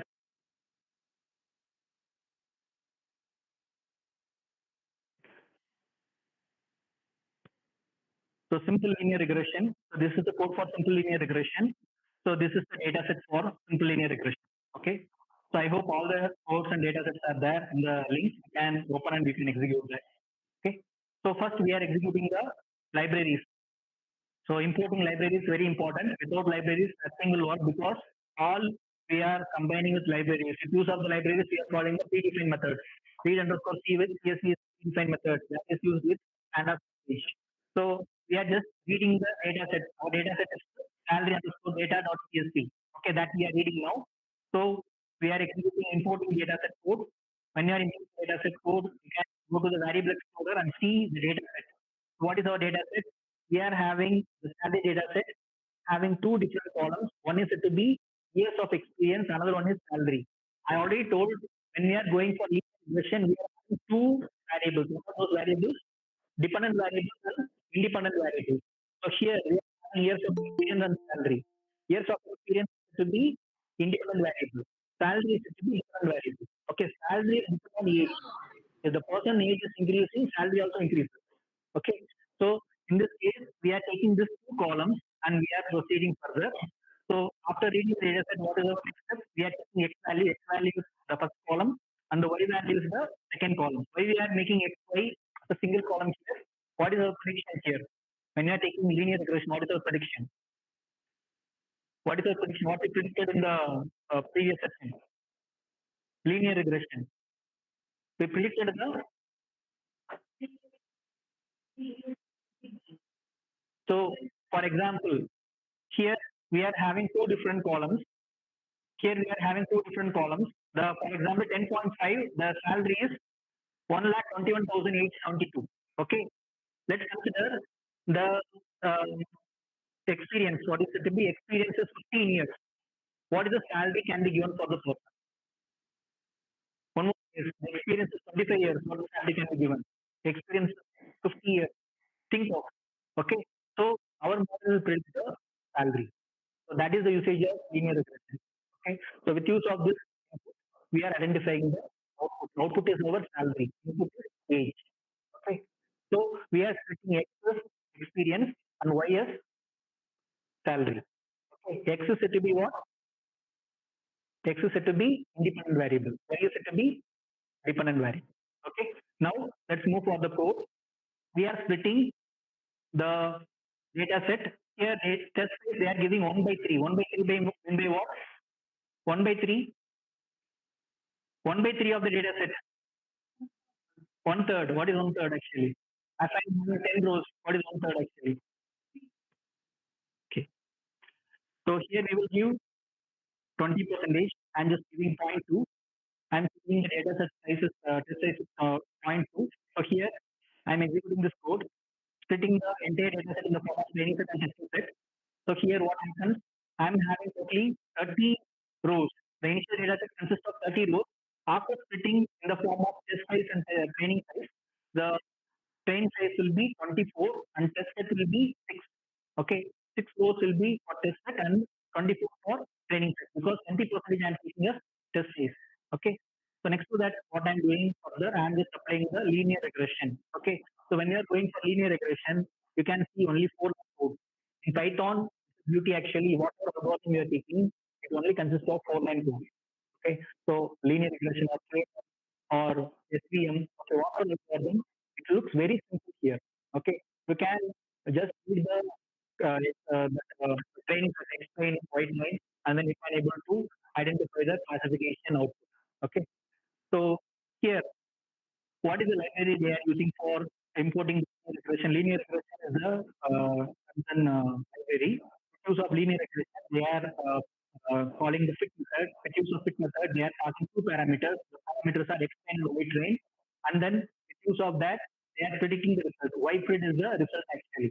So let's execute this code and see the prediction. I will show the prediction now.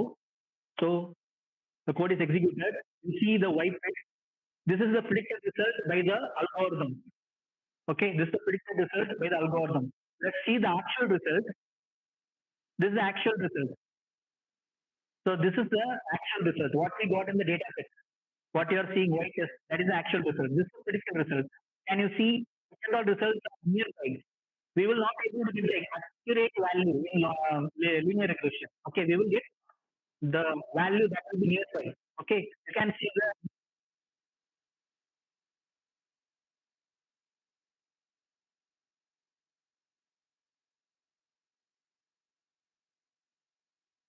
thousand, and this is somewhat nearby. In the last value, you can see 10,000. Sorry, 1,07,800. That is somewhat nearby last value. Okay, so remaining values where you are seeing red color no, that are highly deviated value. Okay, so in our case, the prediction happened for 3 cells, 3 rows properly. Okay, 3 rows properly. Now let's move to the accuracy calculation of the graph, displaying the graph. We are displaying the graph in the form of training set as well as testing set. First, we are plotting the graph for training set. We are plotting the scatter graph. So scatter graph in the form of red color, and then we are plotting the actual graph in the form of blue color. So we are having title, X label and Y label. Our title is salary versus experience, and the X label is years of experience, and the Y label is salary. Okay. So executing this function graph, you can see the output here. Are you able to see the output? So this is the color. What you're seeing is for the exact linear regression line, and where and all the scatter graph you are pointing, that are the points that defines. For example, the person having 2 years experience, what is the salary? Like that, vice versa. Each and every years of experience, what is the salary can be given. Okay, so this particular graph represents the training set. The same case, we can go for the testing set. When you're going for the testing set, what happens actually? This is the prediction what we done. Okay, so use of white grid, we done this graph. So this is the prediction for each and every salary level. Okay, so when the experience increases, what is the salary we can earn for the present person? Okay, so we can represent in two different ways, training set as well as testing set. Okay, so this is what linear regression. I hope you understand linear regression. Let's move for the next one.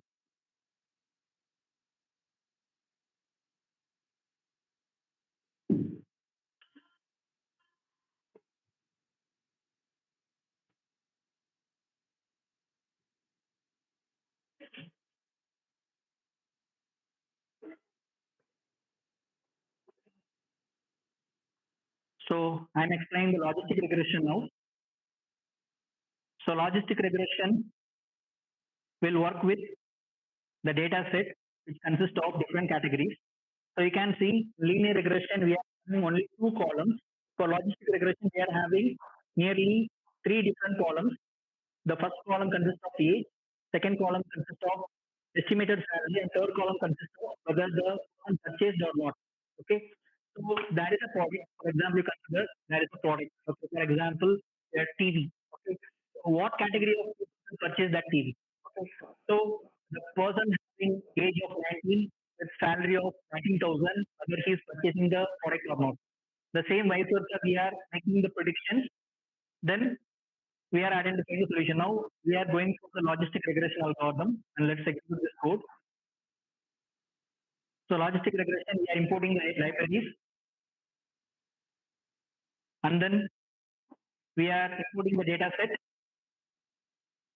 and further we are making the split up of training and testing set. After doing training and split up, we are doing the future scaling, normalizing the values. After doing that, we are just identifying the prediction here. So logistic regression algorithm we are executing. So when you are executing logistic regression algorithm, you can see YPRED is coming here. YPRED I am opening. So this is the prediction for logistic regression. Y-test I am opening. You can see the difference. Previously, linear regression, we identify the salary. Here for logistic regression, we are identifying whether there is purchase or not. That is a class. So predicted result and actual result, you check it out. Both are mostly common. Both are mostly common. So here, let's move for the accuracy. The last part. Let's see the accuracy. Accuracy is 89%. So we are calculating accuracy. So 89% accuracy we are getting. Out of our testing set, what the size of testing set? Our test set size is the actual size of the data set is 400. Our test set size is 100. Out of 100, 89 rows are correctly predicted. 89 rows are correctly predicted, means remaining 11 rows are wrongly predicted. So that is the understanding of logistic regression. Okay. So let's plot the graph for this.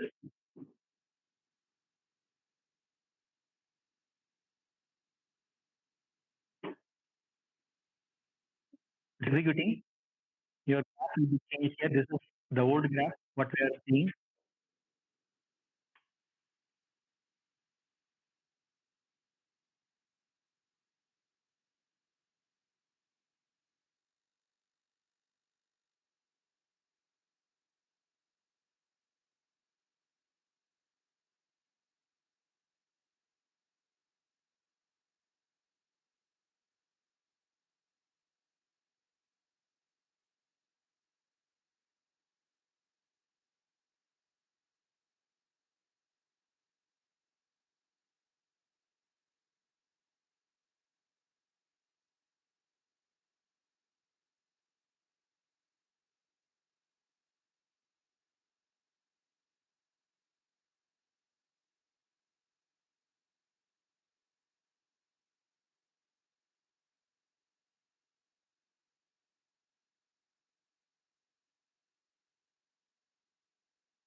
Is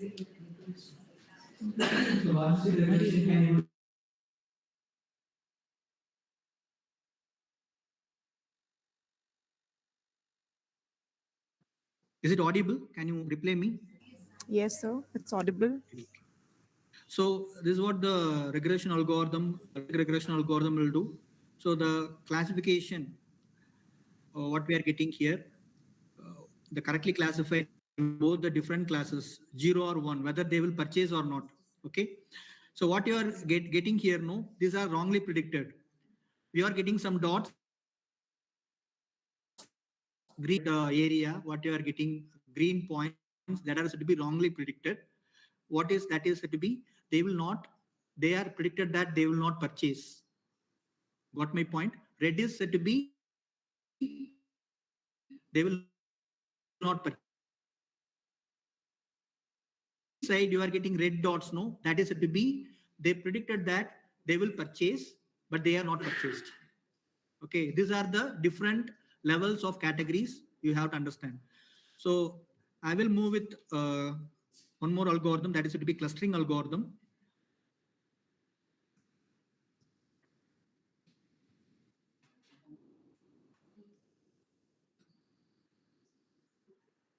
So clustering algorithm, what we are having K means clustering. So K means clustering is used to cluster the concerned data. So here we are having mall customers. The data set is mall customers. So let's execute this code. So we are importing the libraries, first level. After importing the libraries, we are executing so we are reading the data set and converting the data set in the form of data frames.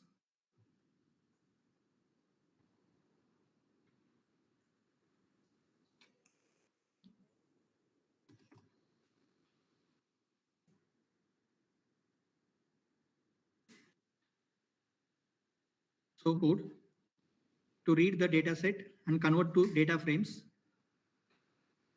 So we converted the data frames now. You can see the data set variable name here in the variable explorer. So the entire data set is converted in the form of data frames. Further, we are just importing the clustering algorithm, that is said to be k-means algorithm. And here you have to see we are having elbow method. I will show you what is the elbow method will do. So let's execute this k-means algorithm. Elbow method is used to identify the, you can able to see the graph.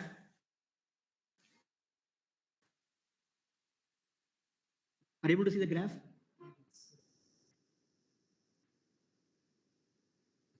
Okay. So this graph, you are setting the first elbow, the elbow in the place of 5. Inside the cluster 5, we can give us input for our k-means algorithm. Okay. Another elbow we are getting here is near to, sorry, this is 5 actually. This is 3. Okay. Second elbow here we are getting in the place of 3. Okay. These are the two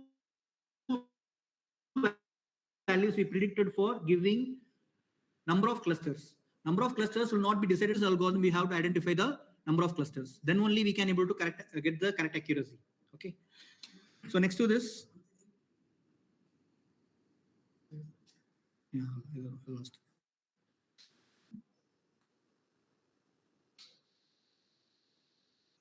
So here k-means algorithm with 5 clusters we are executing. So y k-means we are getting as output here. After that,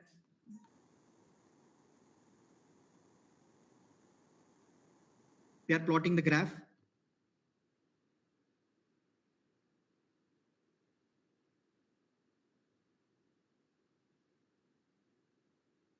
For k-means algorithm, the clusters will be formed.